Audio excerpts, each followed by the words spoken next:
Isipin mong nakatali ka sa isang trabahong walang bayad, walang benepisyo, at kahit mamatay ka pa, kailangan mo pa ring mag-clock in kinabukasan.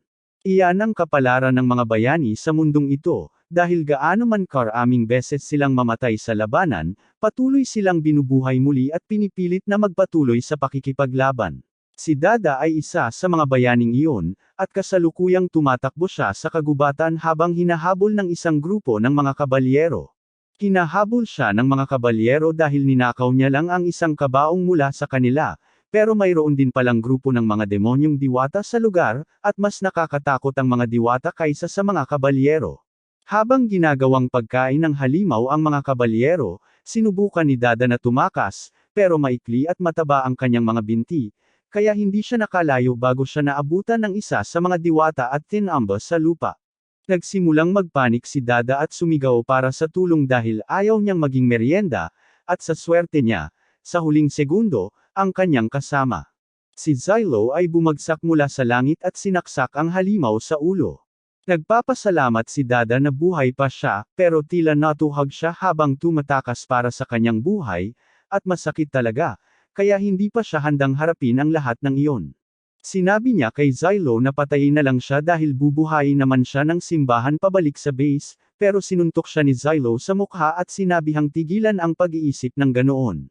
Walang pakialam ang simbahan kung mamatay sila dahil palagi nilang mailalabas ang kanilang mga kaluluwa mula sa impyerno at may lalagay sa mga bagong katawan, ngunit pagkatapos ng bawat kamatayan at muling pagkabuhay, unti-unting nabubura ang mga alaala ng iyong kaluluwa, at sa huli, makakalimutan mo kung sino ka. Natanto ni Dada na tama si Xylo, kaya pumayag siyang gamutin ni Xylo ang kanyang sugat, gaano man ito kasakit. Ilang sandali pa, maayos na ang lahat kay Dada, pero sa sandaling iyon, napansin ni Xylo ang kabaong doon, at tuluyan ang nag-sink in sa kanya na may ginawang talagang katangahan si Dada. Hinahabol siya dahil ninakaw niya ang kanyang kabaong, pero hindi maintindihan ni Xylo kung bakit pa magsusumikap si Dada na magnakaw ng ganitong bagay mula sa mga kabalyero. Humihingi ng paumanhin si Dada at sinasabing hindi siya sigurado kung bakit niya ginawa yon. Nakita lang niya ang mga kabalyero na nagdadala ng kabaong at naisip niya, siguro kaya kung nakawin yan, at bago pa niya namalayan, tumatakbo na siya sa kagubatan dala ang kabaong. Kailangan ni Xylo ang buong lakas ng pagpipigil sa sarili niya para hindi hiwain ang lalamunan ni Dada pagkatapos ng ganoong stunt, pero nagmamakaawa si Dada na huwag na lang pansinin dahil, sa pinakamasamang senaryo, maibabalik lang nila ang kabaong, at babalik sa normal ang lahat. Hindi naman na lalo pang lalala ang sitwasyon nila, kahit ano paman. Gayunpaman, nang pumunta sila sa kabaong para tingnan ito, napagtanto nila na mas lalo pang lumala ang kanilang sitwasyon. Masama na nga ang pagnanakaw ni Dada ng kabaong, pero may bangkay ng babae sa loob nito, at mukhang mahalaga talaga siya, kaya siguradong magagalit ng husto ang HQ tungkol dito. Akala ni Dada ay dapat siyang maging maharlika, pero alam ni Xylo na ang batang babae ay hindi man lang tao, isa siyang diyosa. Hindi siya agad naniwala kay Dada dahil naaalala niya na ang mga diyosa ay mga sandatang nilikha upang talunin ang mga Demon Lord, at palagi silang mukhang malalaking bukol ng bakal, hindi maliliit na batang babae, ngunit sigurado si Xylo na ang batang ito ay isa sa kanila. Sa sandaling iyon, narinig ng dalawa ang tunog ng busina sa malapit, kaya pumunta sila para tingnan ito, ngunit sinabi ni Xylo kay Dada na iwan ang diyosa. Ang tunog ay nagmula sa isang grupo ng mga kabalyero sa malapit na lambak, at tiyak na pinapatay sila doon. At sa buong oras, nanunood si Xylo habang iniisip, ang galing naman. Hindi naman ako yon. Naging pabaya ang mga kabalyero habang sumusulong, kaya naman madali silang nahulog sa patibong ng mga diwata. Pero kahit kasalanan nila, hindi lang basta-basta makakapagmasid si Xylo habang namamatay sila. Sa personal, wala siyang pakialam sa mga kabalyero, pero may ilan pa sa kanila na buhay doon sa ibaba, at ang opisyal niyang misyon sa pagkakataong ito ay tiyakin na hindi bababa sa kalahati ng mga kabalyerong hari sa lugar ang makaligtas, kaya ang pagliligtas sa mga lalaking ito ay makakatulong sa kanya na maabot ang kanyang kota. Gayunpaman, habang malapit na siyang tumalon, narinig nila ni Dada ang isang boses mula sa likuran nila. Siya ang Diyos ang babae mula sa kabaong, at mukhang buhay na buhay siya, pero ang makita siya ay talagang nakakainis kay Xylo. Narinig niya ang sinabi nito tungkol sa pagliligtas sa mga kabalyero, at sa palagay niya ay magandang layunin iyon, kaya inalok niya ang kanyang kapangyarihan upang tiyakin ang tagumpay nito. Ngunit kapalit nito, kailangan niyang magbayad ng mataas na halaga. Gusto niyang tawagin siyang mabait na babae at tapikin ang ulo niya pagkatapos niyang matapos. Tila, ang mga diyosa ay dinisenyo na may napakalaking pagnanais para sa pagmamahal at pagkilala. Marahil bilang paraan upang kontrolin sila, ngunit tila walang pakialam si Teorita at sinasabing ang kanyang layunin ay tulungan ang kanyang piniling amo sa anumang paraan na kaya niya, at nangangahulugan iyon na handa siyang isakripisyo ang kanyang buhay upang matulungan si Xylo kung kinakailangan, ngunit ang kakulangan ng pagpapahalaga sa sarili ay bahagi ng dahilan kung bakit galit na galit siya sa mga diyosa. Tumalon siya mula sa bangin at sinabing siya na mismo ang bahala dahil hindi niya gustong umasa sa kapangyarihan ng isang diyosa, pero kailangan pa rin niya ang kakayahan ni Dada sa pagmamasid, kaya pinakiusapan niya itong ituro ang direksyon ng mga kabalyero. Talagang ayaw makisali ni Dada, pero may kota siyang kailangang matugunan, kaya wala siyang pagpipilian kundi ang sumunod. Habang bumababa si Xylo sa bangin patungo sa mga kabalyero, bigla niyang napagtanto na nasa likod niya lang si Teorita, at tinanong niya kung bakit siya narito. Sabi niya halata naman na gusto niyang protektahan ang kanyang kabalyero, pero sabi naman ng kabalyero, hindi niya kailangan ang tulong niya, at pagkakita niya sa isang diwata, binigyan niya ng liwanag at init na mahika ang isang punyal bago ito itinapon at nagdulot ng malaking pagsabog. Habang ginagawa lang ni Kivia ang kanyang makakaya para makasabay. Sa pagtatapos ng labanan, lahat ng halimaw ay natalo na, ngunit habang nagpapasalamat sa tulong ang mga kabalyero sa simula, nang mapagtanto nila na isa siya sa mga sinumpaang bayani, ganap na nagbago ang kanilang saloobin. Sa tingin nila ay isang kahihiyan na sila ay nailigtas ng isang tulad ni Xylo, at isa sa kanila ay itinutok pa ang espada sa kanya, na tila napakabobo dahil alam nilang lahat na si Xylo ang pinakamalakas na tao dito. Sa sandaling iyon, nakatanggap ng balita si Xylo na nagpa siya ang pangunahing unit ng mga banal na kabalyero na gumawa ng huling pagtatanggol malapit sa ilog upang pigilan ang sumusulong na mga demonyo, na sa teorya ay tila makatuwiran, ngunit kung hindi mo pa napapansin, karamihan sa mga kabalyero ay ganap na walang silbi laban sa mga demonyo, kaya walang paraan na mapipigilan nila ang buong hukbo ng mga halimaw. Parang sentensya na sa kamatayan, at karaniwan ay walang pakialam si Xylo sa mangyayari sa isang grupo ng mga mayabang na kabalyero, pero kung masyadong marami sa kanila ang mamamatay ng sabay-sabay, masasabing bigo ang kasalukuyang grupo ng bayani, at siya ay pahihirapan sa susunod na muling mabuhay. Hindi niya maaaring mangyari iyon, kaya naghahanda siyang pumunta upang iligtas ang pangunahing unit bago sila tuluyang mapuksa. Samantala, sa harapang linya, nakasalubong lang ng grupo na pinamumunuan ni Komandante Kivia ang hukbo ng mga demonyo, kaya inihanda nila ang kanilang mga sibat na kidlat, at sa kanilang kabutihang palad, nagawa nilang patayin ang unang ilang alon ng mga halimaw, ngunit marami pa rin ang natitira, kaya maaga man o huli, malalamangan sila. Sa kabutihang palad, dumating si Xylo sa tamang oras upang iligtas sila. Well, actually, marami nang namatay na mga kabalyero, kaya hindi ko masasabing saktong oras ang pagdating niya, pero at least nandito siya, at mas mahusay siya kaysa sa mga walang kwentang kabalyerong ito, kaya madali niyang kaya ang kasalukuyang alon ng mga halimaw, at ang mga kabalyero ay namangha sa hindi kapani-pani walang pagpapakita ng kapangyarihan. Lumapit si Commander Kivia kay Xylo, at bagaman nagpapasalamat siya sa tulong nito, medyo nagdududa rin siya sa katotohanang bigla na lang lumitaw sa larangan ng digmaan ang isang hindi kilalang mandirigma. Sa sandaling iyon, naabutan ni Teorita si Xylo, at nagagalit siya dahil sinubukan na naman itong iwanan siya. Kinikilala ni Kivia si Raida bilang diyosa na dapat sana ay dinala sa Goltol, at ngayon ay lalo pa siyang nagdududa kay Xylo dahil sa palagay niya ay inatake nito ang grupo ng mga nagbabantay upang nakawin si Raida.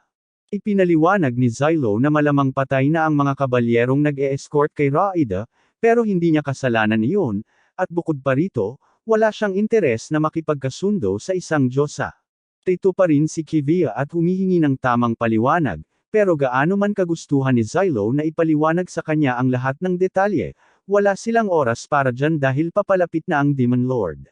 Habang sumusulong ang Demon Lord, ang kagubatan sa paligid nito ay nasisire ng salot ng demonyo, ginagawang halimaw ang mga hayop, At ang makakita ng napakaraming demonyo na sabay-sabay na papalapit ay hindi kapani-paniwalang nakakatakot para sa mga tropa, kaya nawawalan sila ng lakas ng loob at impulsibong nagpaputok kahit na binabalaan sila ni Kivia na huwag gawin iyon.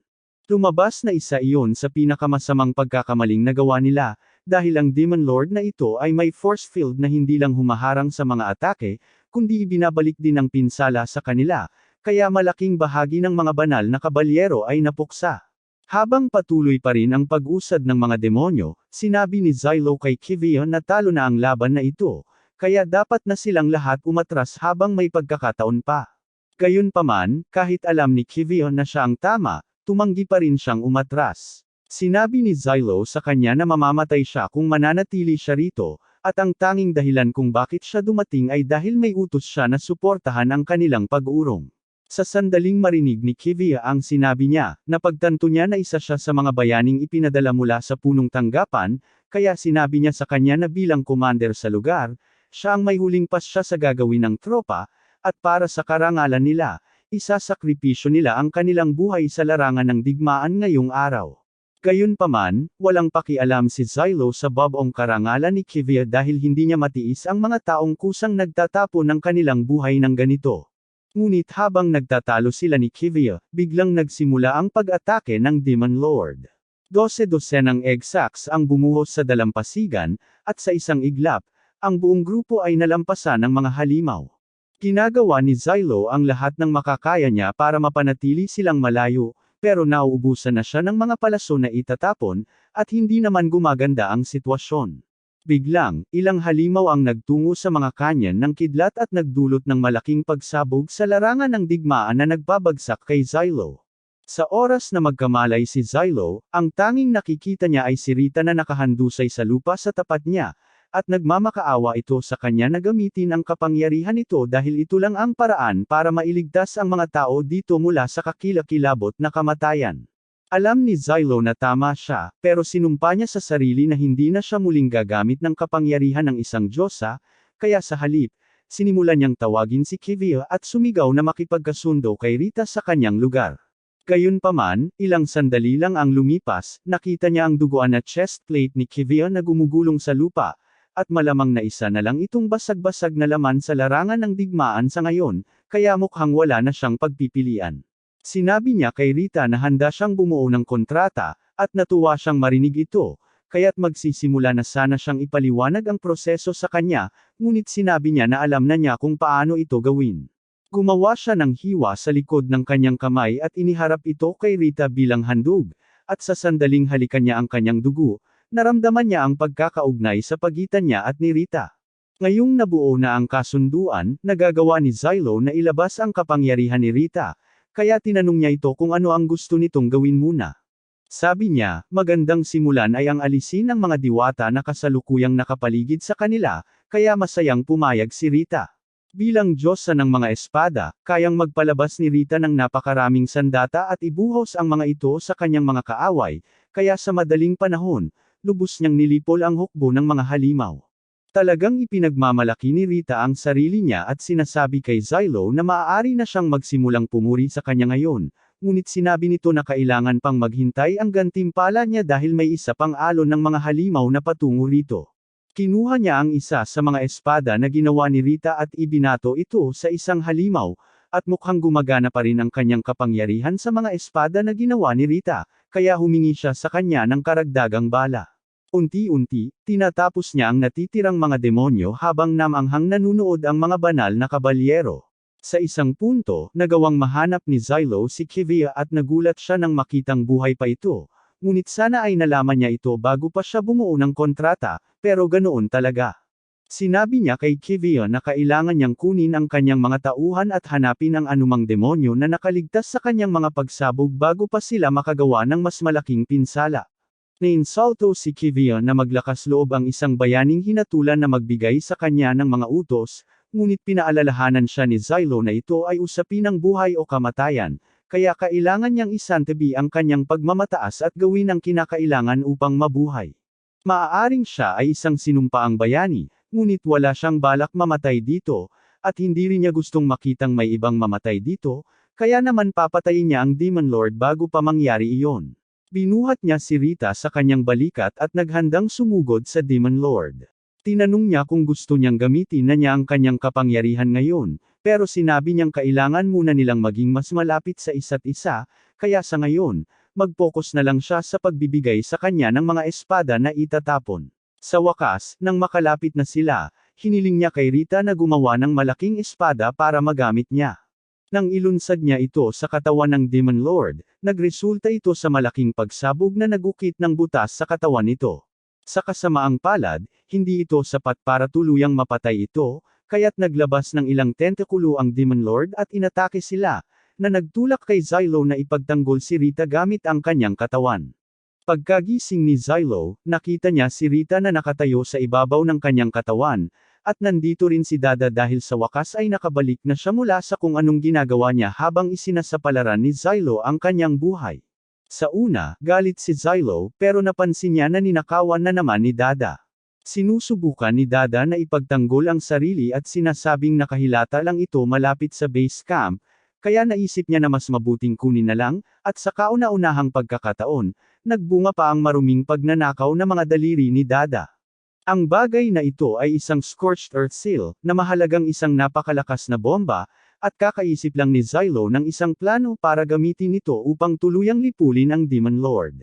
Itinakda niya ito sa timer at tumalon sa ere bago sinipa ang bomba diretso sa sugat ng Demon Lord, at bago ito sumabog, hinawakan niya si Rita at Dada at lumabas sa saklaw ng pagsabog sa pinakamabilis na posibleng paraan.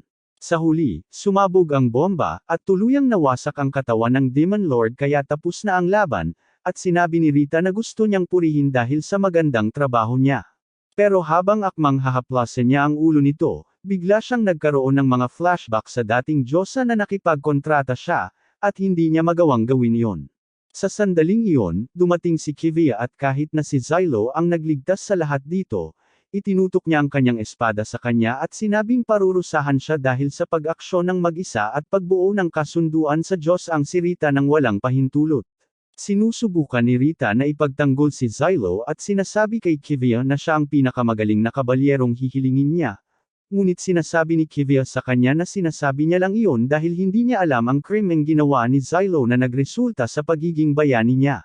Tinanong ni Rita kung ano ang krimen dahil sigurado siyang hindi naman ito ganoon kasama, pero ipinaliwanag ni Kivia na si Xylo ay dating banal na kabalyero, at sinampahan siya ng kaso matapos patayin ang Diyosa na dati niyang nakipagkasundo, at nagulat si Rita nang marinig ito. Hindi bababasa, iyan ang opisyal na kwentong inihayag, ngunit sa katotohanan, ibang-iba ang nangyari. Sa araw ng paghatol kay Xylo, dinala siya sa harap ng korte kung saan sinabi ng Inquisitor na siya ay inakusahan ng pagpatay sa kanyang Diyosa, si Sinerva. Sinubukan ni Xylo na ipaliwanag na nakatanggap siya ng utos na makipaglaban sa kanya, ngunit hindi kailanman dumating ang ipinangakong karagdagang puwersa at napilitang ubusin ni Sinerva ang lahat ng kanyang lakas. Kapag naubos ng isang Diyosa ang lahat ng kanyang lakas, nagiging mahina sila at madaling kapitan ng salot ng demonyo, kaya pinili niyang wakasan ang paghihirap ni Sinerva bago pa siya masira. Ito ay isang ganap na katanggap-tanggap na dahilan, ngunit inakusahan siya ng Inquisitor na nagbibigkas ng kalapastanganan laban sa mga Diyosa at inutusan ang mga gwardya na pigilan siya sa pagsasabi ng isa pang salita. Nagsikap si Xylo na ipaliwanag na kung masisira ang isang Diyosa, maaari itong magluwal ng demonyong nagtataglay ng kapangyarihan ng Diyosa, at ito ang magiging sanhi ng pagbagsak ng sangkatauhan. Pero habang nakatingala siya, doon niya napagtanto na walang pakialam ang Inquisitor sa katotohanan, at ang buong bagay na ito ay pagpapahamak sa kanya mula pa sa simula. Hindi niya alam kung sino ang nag-utos nito, o kung nasaan sila, pero sumumpa siya noon at doon na kahit gaano karaming buhay pa ang kailangan, pagbabayaran nila ito. Ilang araw matapos ang unang misyon, natutulog si Xylo sa kanyang tolda sa base camp nang bigla siyang gin-icing ni Teorita. Sinabihan niya itong huwag siyang istorbohin dahil gusto pa niyang matulog ng mas matagal, ngunit tinanong din niya ito kung bakit nandito pa rin ito kahit na sinabi na sa kanya ng gabi ang lahat tungkol sa kanyang nakaraan. Inamin ni Teorita na noong una ay nag-alala siya nang malaman niyang nakapatay na pala si Xylo ng isang Diyosa noon, ngunit naniniwala siyang may mabuting dahilan ito sa paggawa nito. Gumulong siya sa kama at sinabi sa kanya na hindi mahalaga kung ano ang dahilan nito, dahil sa huli, hindi nito mababago ang katotohanan na nakapatay siya ng isang Diyosa. Pagkatapos ay sinabi niya kay Teorita na ang kasunduang nabuo nila ay maaaring kanselahin ng may pagsang-ayon ng isa't isa, kaya ang kailangan lang niyang gawin ay sabihin ang salita at ang kanilang ugnayan ay mapuputol, ngunit tumanggi si Teorita. Sinabi niya na si Xylo ang kanyang nag-iisang kabalyero, at kahit ano paman, kailangan niyang manatili sa tabi nito hanggang sa huli. Nang sandaling iyon, nakatanggap si Xylo ng mensahe mula kay Vayne Team na nagsasabi sa kanya na sila ay itinalaga sa isa pang misyon, at kailangan nilang umalis kaagad. Nagsimula na ang taglamig sa lugar na ito, at namangha si Teorita sa ganda ng lahat ng bagay kapag nagyayelo, ngunit kahit gaano pa kaganda ang kanyang kuryosidad, nakakainis din ito. Kaya mabilis na nagsawa sina Xylo at Vayne Team sa kanyang paulit-ulit na mga tanong.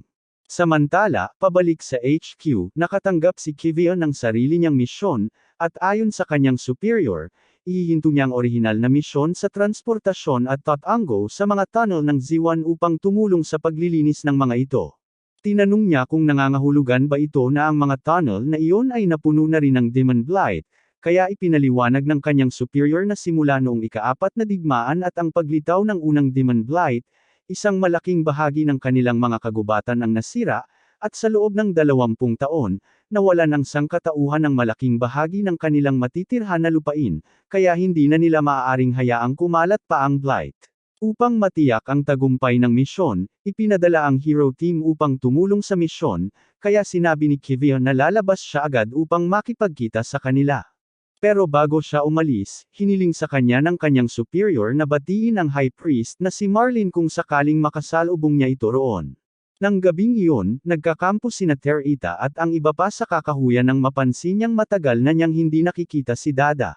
Ipinaliwanag ni Xylo na kasalukuyang nasa repair shop si Dada matapos siyang bugbugin ng sobra ni Xylo dahil sa lahat ng gulo na idinulot nito, kaya hindi siya makakapunta ng ilang panahon.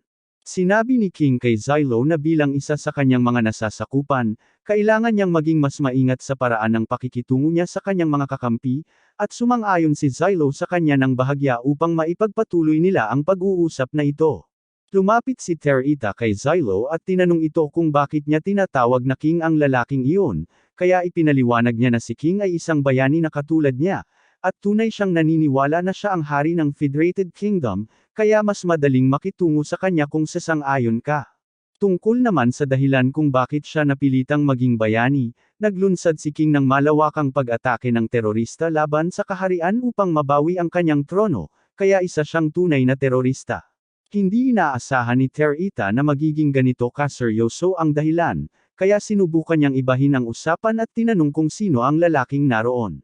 Ipinaalam sa kanya ni Xylo na si Tatsuya iyon, ngunit naisip ni Teorita na medyo kakaiba na nakatitig lang ito sa langit ng ganoon.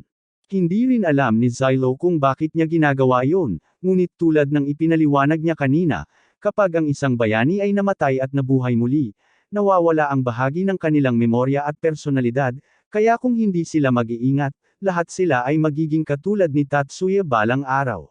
Kinabukasan, sa wakas ay nakarating sila sa Nayon, ngunit tila hindi masaya ang mga taga-Nayon kahit na dumating na ang tulong.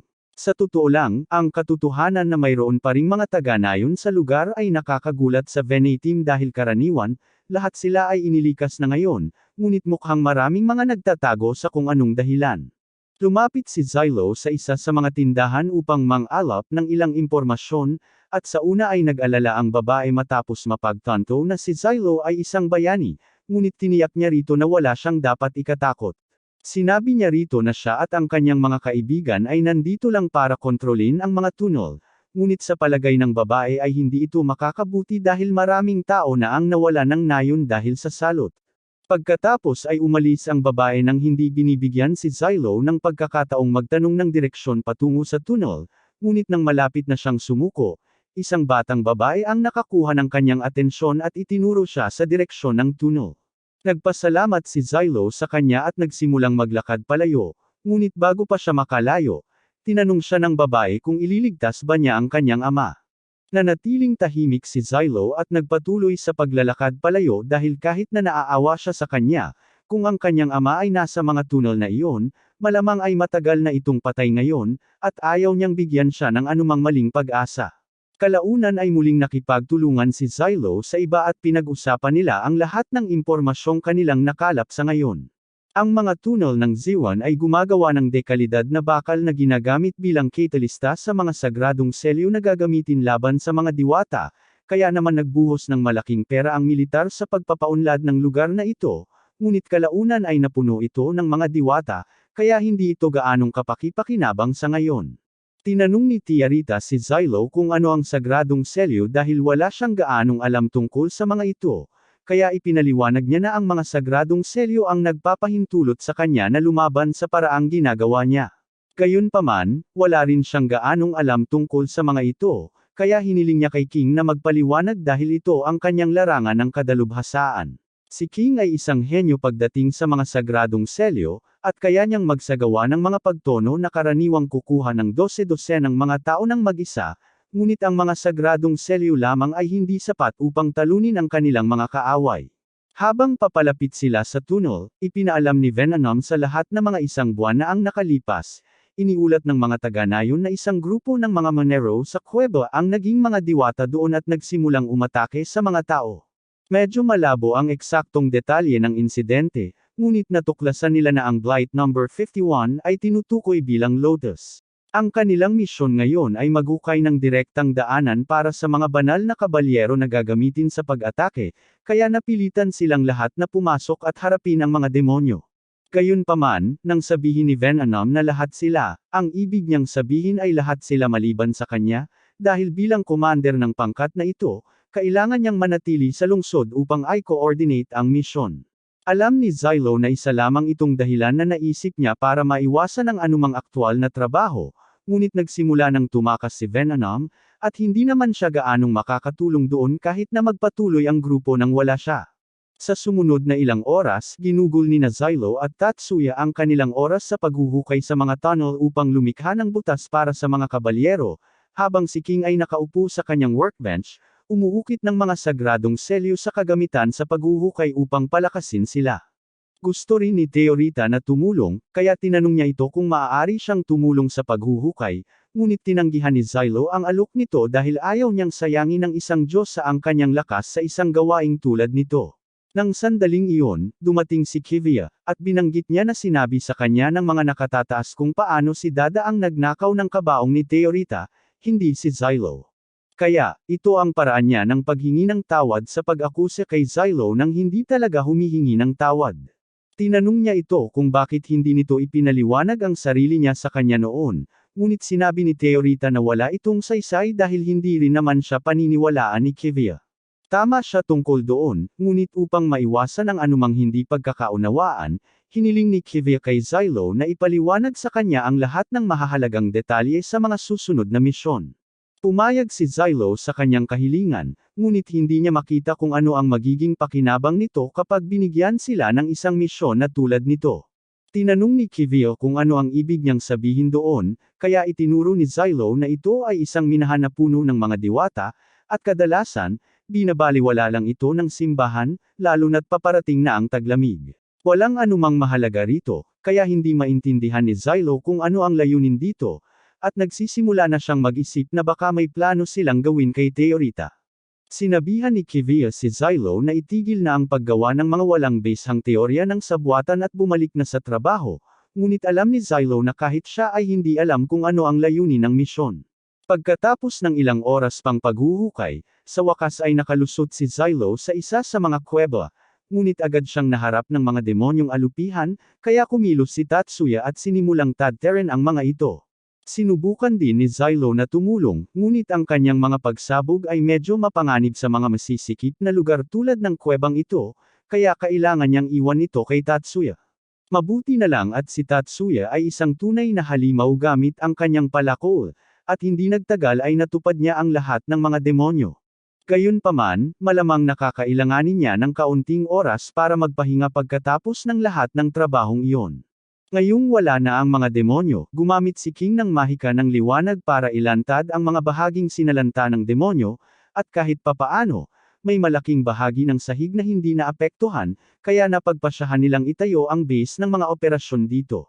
Tinanong ni Teorita si Xylo kung makakatulong man lang siya rito, at dahil hindi naman ito mapanganib, nagpasya siyang hayaan siyang gawin ang gusto niya. Ipinaliwanag niya na ang mga stalker ay ginagamit para maiwasan ang pagkalat ng demonyo sa mga lugar na minarkahan nila, kaya kung gusto niyang tumulong, dapat siyang maglagay ng isa doon, at tuwang-tuwa si Teorita na sa wakas ay may nagawa na siya. Maya-maya pa, ang bahaging sinalanta ng mga demonyo ay tuluyang naselyuhan, at hiniling ni Teorita kay Xylo na gantimpalaan siya sa kanyang pagsisikap. Magaling naman ang ginawa niya, kaya sinabi niyang pupurihin niya ito ng kaunti kapag nakabalik na sila, ngunit gusto pa rin ni Teorita na makamit ang higit pa. Kaya tinanong niya ito kung maaari silang pumasok ng mas malalim sa minahan at talunin ang demonyong Panginoon sa pagkalat ng lahat ng sakit na ito. Sinabi sa kanya ni Xylo na hindi niya iyon magagawa dahil una, ayaw niyang makialam sa abala, at pangalawa, labag ito sa mga utos na ibinigay sa kanila. Sinabi niya sa kanya na dapat siyang sumama sa mga maharlikang kabalyero kung gusto niyang labanan ang mga demonyong Panginoon sa lahat ng oras. Ngunit hindi nagustuhan ni Teorita kung gaano siya kawalang halaga. Sumumpa na siya na mananatili sa tabi niya hanggang sa huli, ngunit kailangan niya rin itong hayaan siyang gumawa ng mahahalagang bagay, kung hindi, hindi siya kailanman masisiyahan. Nang sandaling iyon, nakatanggap si Kim ng isang senyales ng distress mula sa mga kabalyero sa pamamagitan ng komunikasyon, at sinasabi nito na kasalukuyan silang inaatake malapit sa pasukan ng kuweba, kaya kailangan nila ng suporta. Sumugod sina Kivia at ang iba pang mga kabalyero sa labanan laban sa mga taong naapektuhan, ngunit sa dami nito, sandali na lang bago sila madaig. Pagdating ni Xylo at ng iba pa, ilan sa mga kabalyero ay napatay na, kaya gusto niya silang iligtas sa lalong madaling panahon, ngunit bago iyon, may tanong si Teorita. Tinanong niya ito kung ang mga diwatang iyon ay dating tao, at kinumpirma ito ni Xylo, ngunit sa kasamaang palad, walang paraan para gamutin sila kapag naabot na nila ang yugtong ito, kaya ang pinakamahusay na magagawa nila ay pigilan ang kanilang pagdurusa. Pagkalipas ng ilang minuto, natapos na ang labanan at ang ilan sa mga kabalyero ay medyo nahihirapan dahil hindi nila inaasahan na kailangan nilang pumatay ng mga diwatang tao. Noon lang, napansin ni Xylo ang isang lalaking nagtatago sa likod ng ilang mga kahon sa sulok, at tila, isa itong nakaligtas na hindi nakalabas ng kuwebo noong unang pagsalakay. Nangangahulugan nito na may iba pang mga nakaligtas na nakulong pa rin doon, at iniisip ni King na mahalaga na mailigtas sila sa lalong madaling panahon, ngunit sinabi ni Kivion na imposible iyon dahil hindi sila handa para maglunsad ng isang misyong pagsadyap ngayon. Ang paggawa ng ganoong mapanganib na hakbang ay magreresulta sa pagkamatay ng maraming banal na kabalyero. Gayunpaman, hindi naman niya gustong iwan ang mga sibilyang iyon, kaya tinanong niya si Xylo kung ano ang iniisip nito tungkol sa sitwasyon. Kung sisimulan nila ang isang misyong pagsadyap, ano ang kanilang mga pagkakataong magtagumpay? Malinaw na sinabi ni Xylo sa kanya na karamihan sa mga kabalyero ay mamamatay, dahil ang pakikipaglaban sa mga diwata habang ipinagtatanggol ang mga sibilyan sa makikipot na pasilyong ito ay isang sentensya ng kamatayan. Sa sandaling iyon, dumating si Priest Marlin, at sinabi niya kay Kivion na hindi na kailangang humingi ng payo mula sa isang lalaking tulad ni Xylo dahil mayroon na silang mga utos. Dapat nilang pasabugan ang pasukan at isara ito upang matiyak na walang mga diwata ang makakatakas, ngunit nang marinig ito, nagalit si King dahil hindi siya makapaniwala na sadyang isasakripisyo ni Marlin ang mga inosenteng sibilyan, ngunit wala itong pakialam si Marlin. Sa katunayan, nasisiyahan siya sa mga tanawin ni King ng ganito dahil kilala niya ito bago pa man siya hinatulan na maging bayani. Ayaw din ni Xylo sa ideya ng pagpapakamatay ng mga sibilyan, ngunit ayaw niyang sumugal na iligtas sila. Gayunpaman, nang makita niya ang mukha ni Teorita, naalala niya ang batang babae noon at kung gaano ito kalungkot, kaya nagbago ang kanyang isip at sinabing personal niyang ililigtas ang mga tao.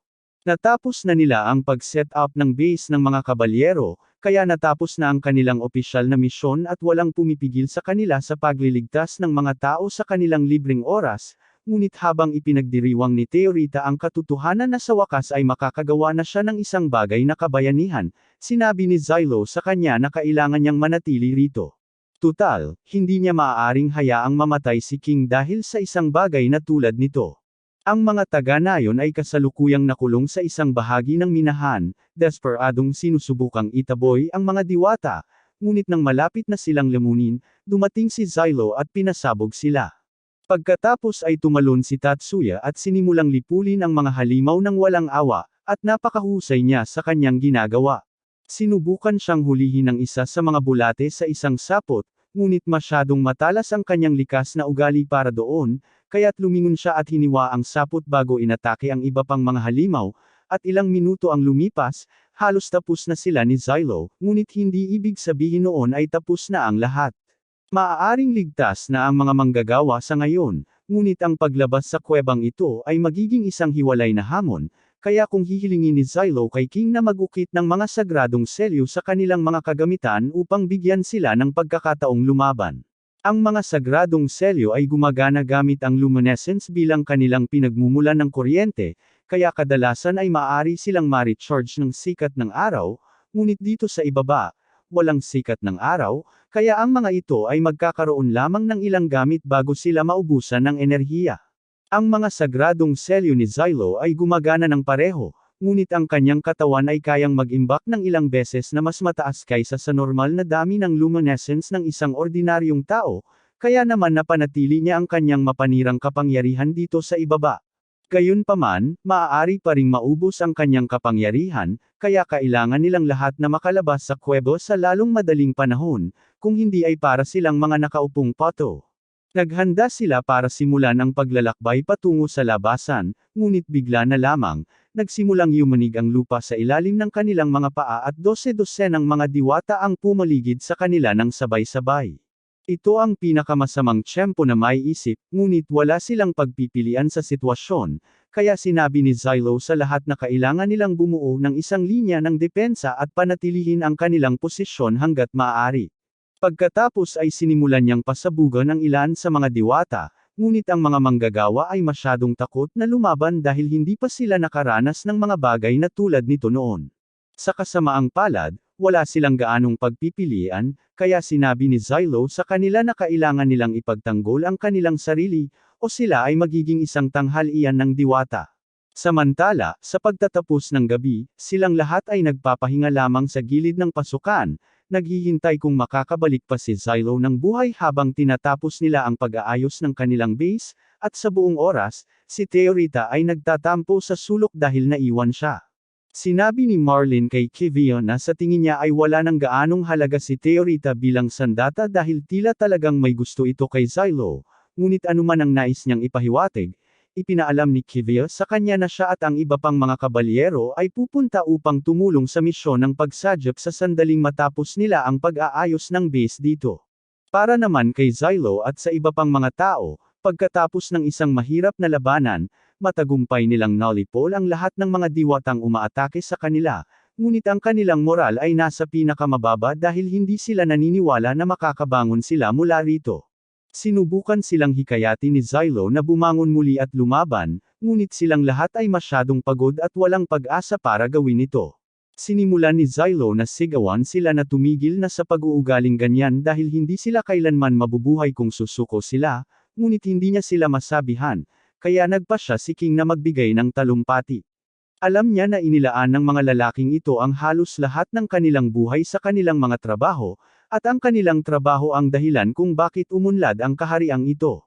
Nahirapan na sila sa masasamang sitwasyon noon at nananalo pa rin, kaya hindi na kailangang sumuko sa takot dito dahil mabubuhay pa rin sila.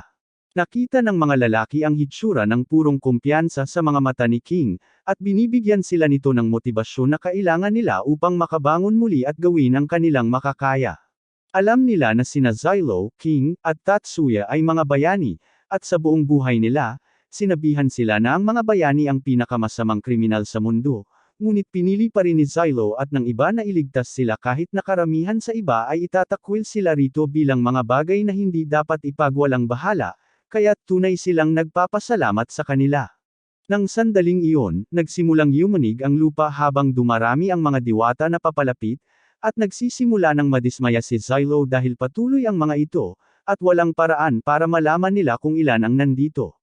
Tumayo na ang lahat ng mga manggagawa at itinaas ang kanilang mga armas bilang paghahanda sa isang laban, at nang dumating ang mga diwata, si Xylo ang nanguna at umatake.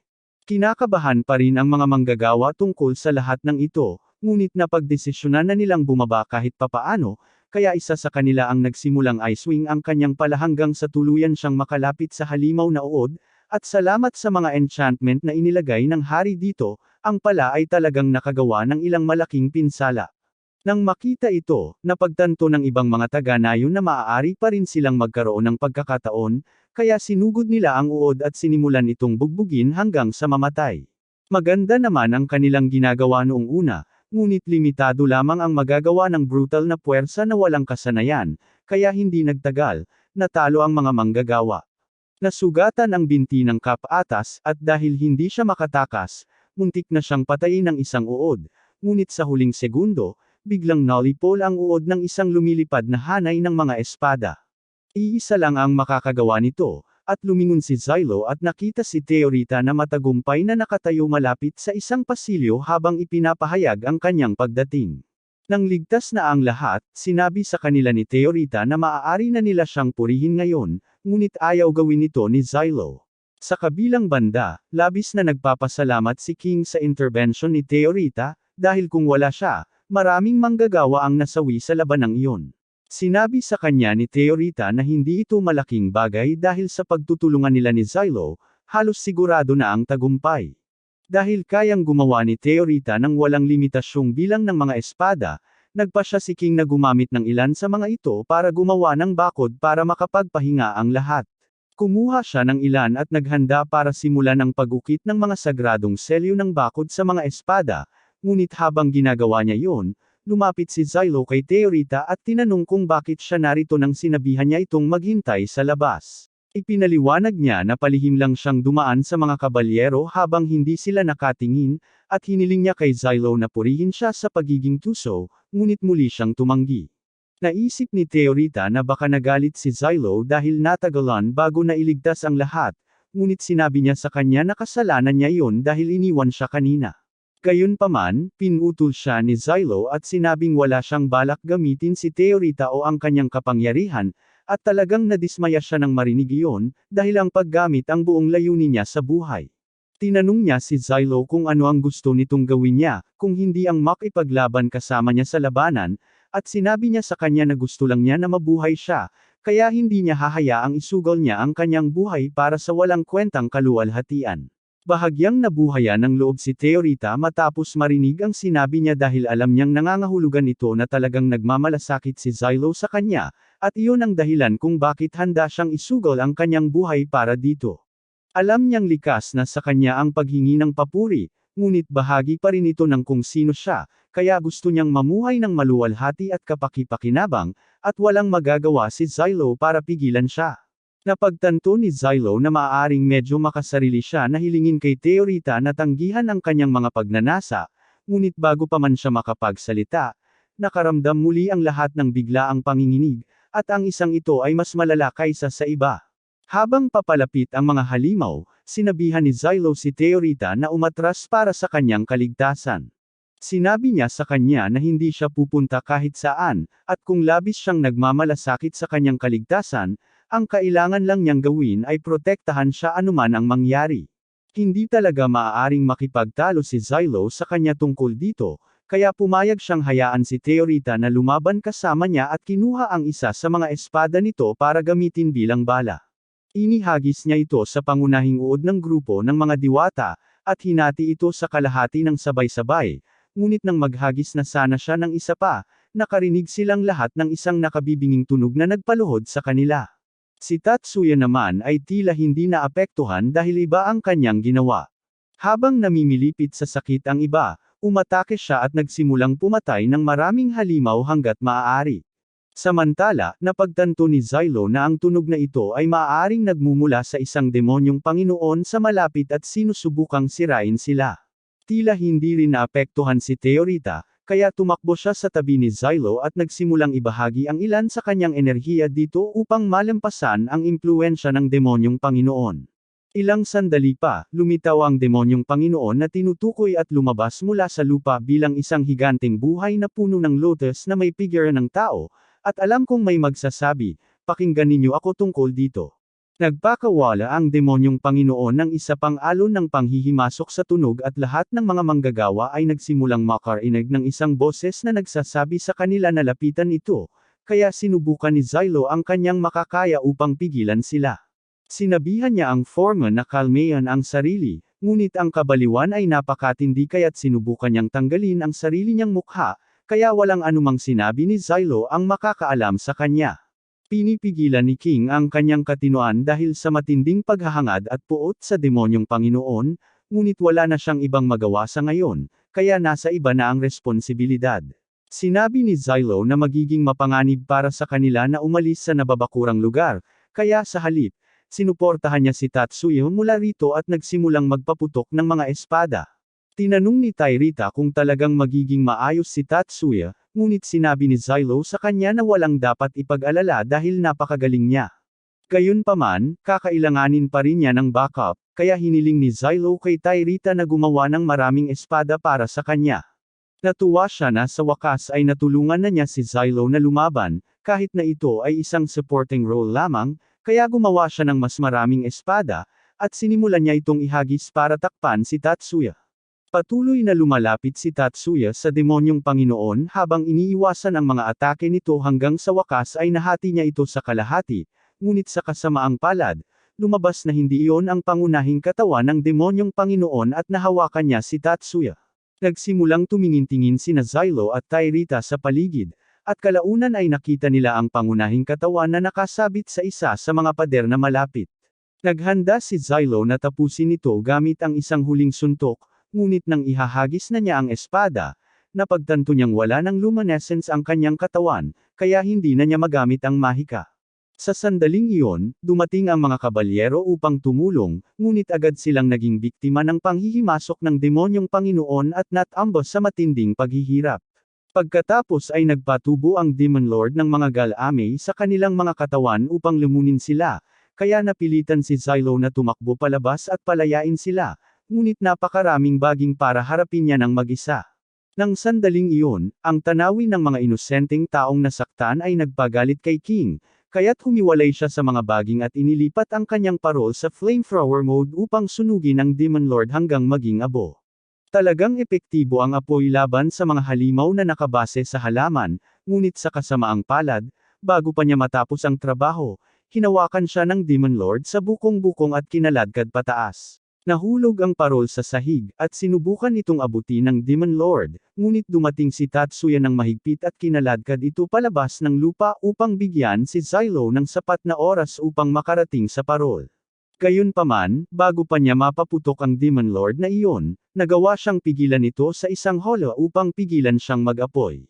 Isa sana itong checkmate, ngunit hindi napagtanto ng Demon Lord na si King ay isang ganap na baliw, at wala siyang gagawin para parusahan ang mga nananakit ng mga inosente, kaya pinutol niya ang sarili niyang binti para lang matamba at masiksak ang Demon Lord sa mata.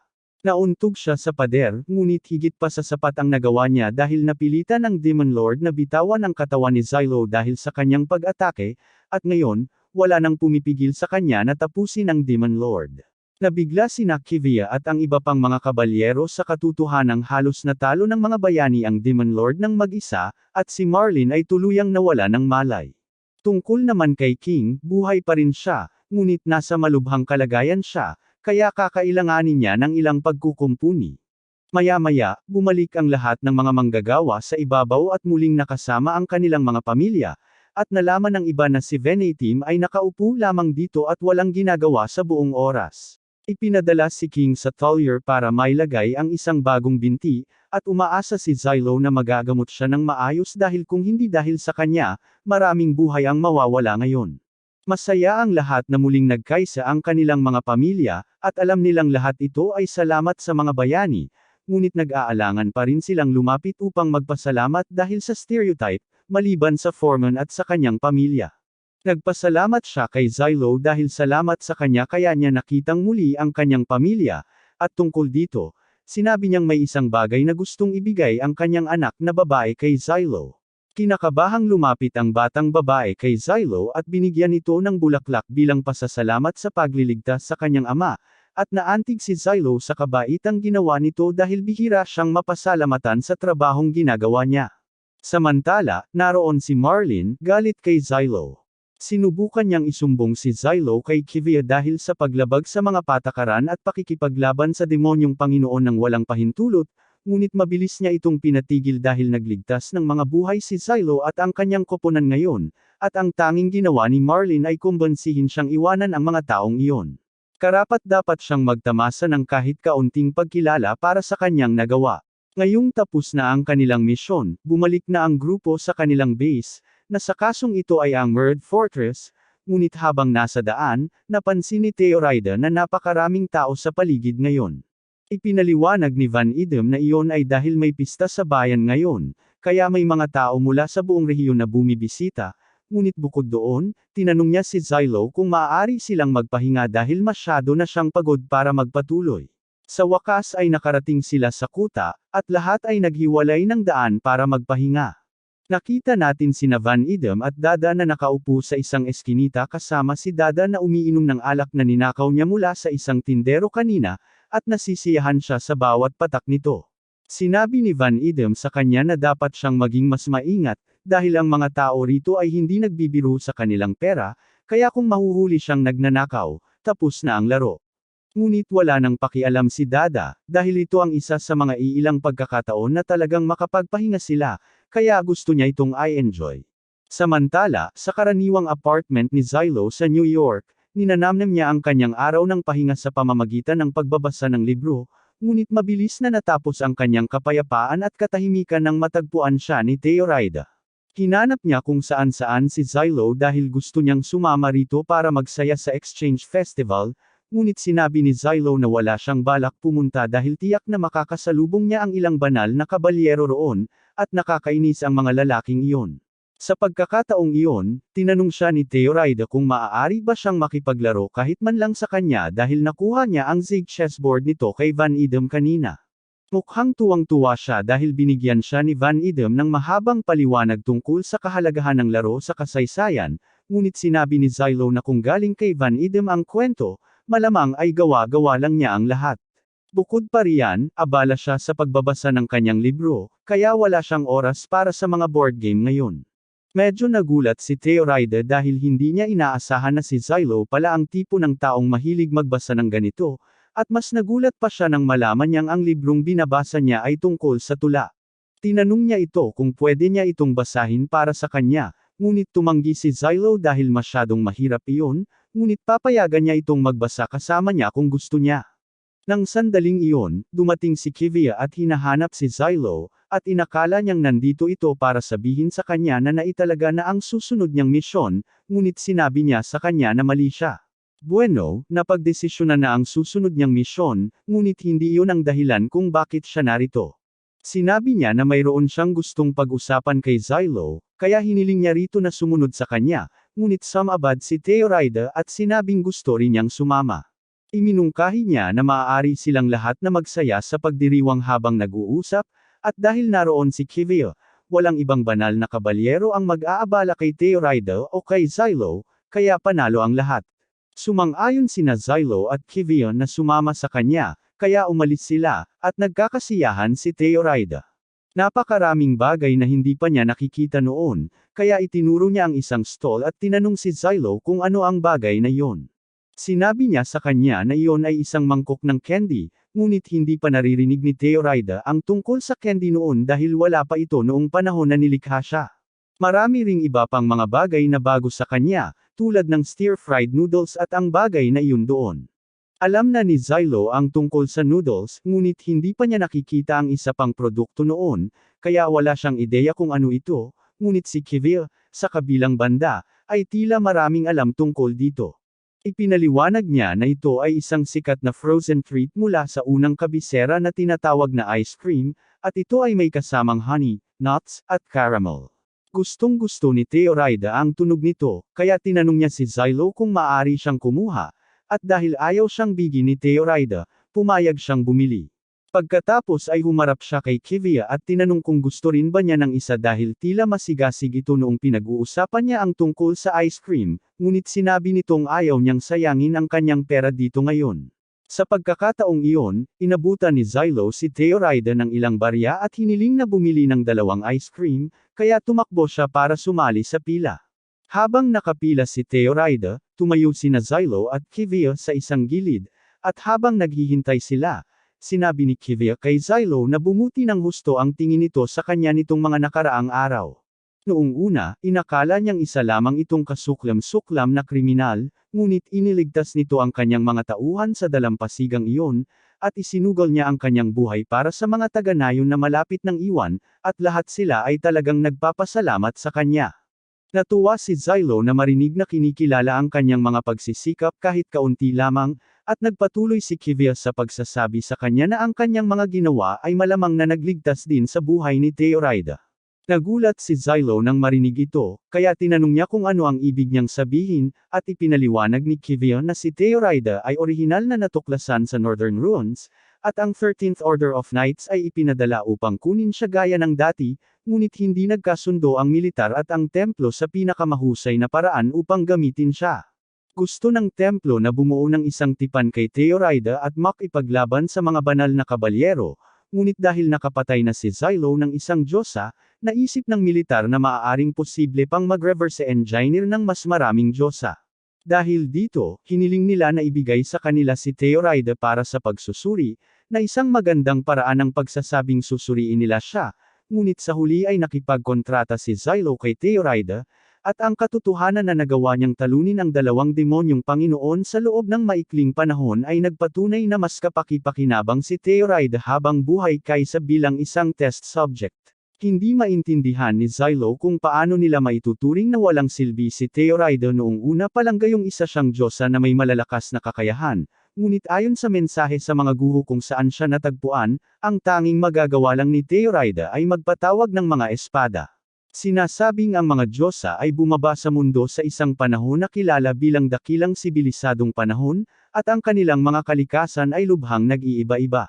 Ang ilan ay maaaring makagawa ng malakas na lason, ang ilan ay maaaring magpatawag ng mga kidlat o malalakas na bagyo, at ang ilan ay maaari pang makakita ng mga pangitain ng hinaharap.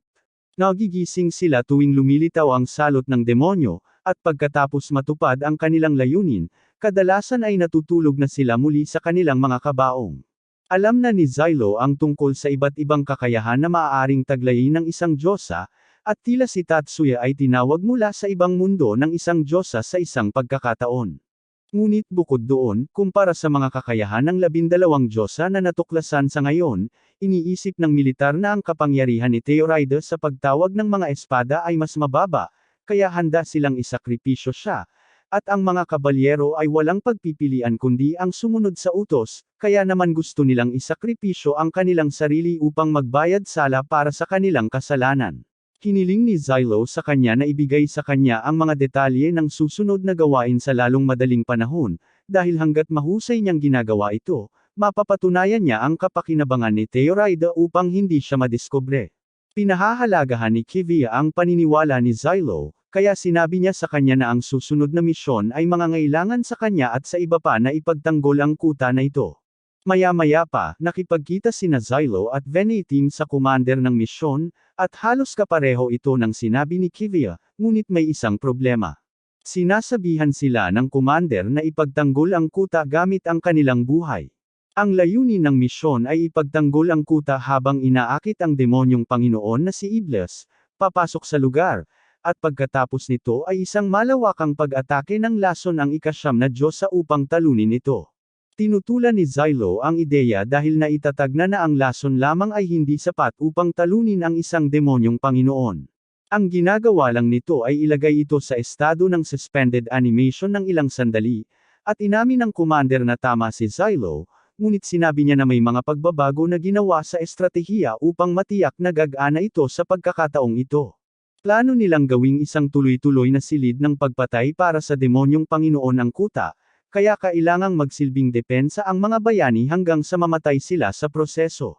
Nagsalita si Venetim at nagtanong kung bakit hindi sila basta-basta makatakas matapos matagumpay na maakit ang demonyong Panginoon sa bitag sa halip na mamatay, ngunit sinabi lang ng commander na ganoon talaga dapat, at kung sino man sa kanila ang magtatangkang umalis sa kuta, ang buong pangkat ay papatayin gamit ang mga sagradong selyo sa kanilang mga leeg. Hindi maintindihan ni Zylo kung bakit sila gagawa ng ganito kalayo para siguraduhing mamamatay ang lahat ng bayani, ngunit naalala niya ang paring iyon noon, at malamang ay may ilang paraan siya para mangyari ito dahil sa kanyang sama ng loob. Bigla na lang, masayang inanunsyo ni Venetim na siya at ang kanyang koponan ay malugod na tatanggapin ang misyon at ipagtatanggol ang kuta gamit ang kanilang buhay, ngunit mayroon siyang ilang mungkahi para mapabuti ng kaunti ang plano. Una sa lahat, sa tingin niya ay medyo kontraproduktibo na patayin ang buong koponan kung kahit isang tao ay sumubok na umalis, dahil tiyak na may isang taong gusto lang matapos ang bahagi ng namamatay sa lalong madaling panahon, at masisira nila ang buong plano. Kaya naman iminungkahi niya na ang patakaran ay papatayin lamang sila kung susubukan ng lahat na umalis sa halip na isang tao lamang.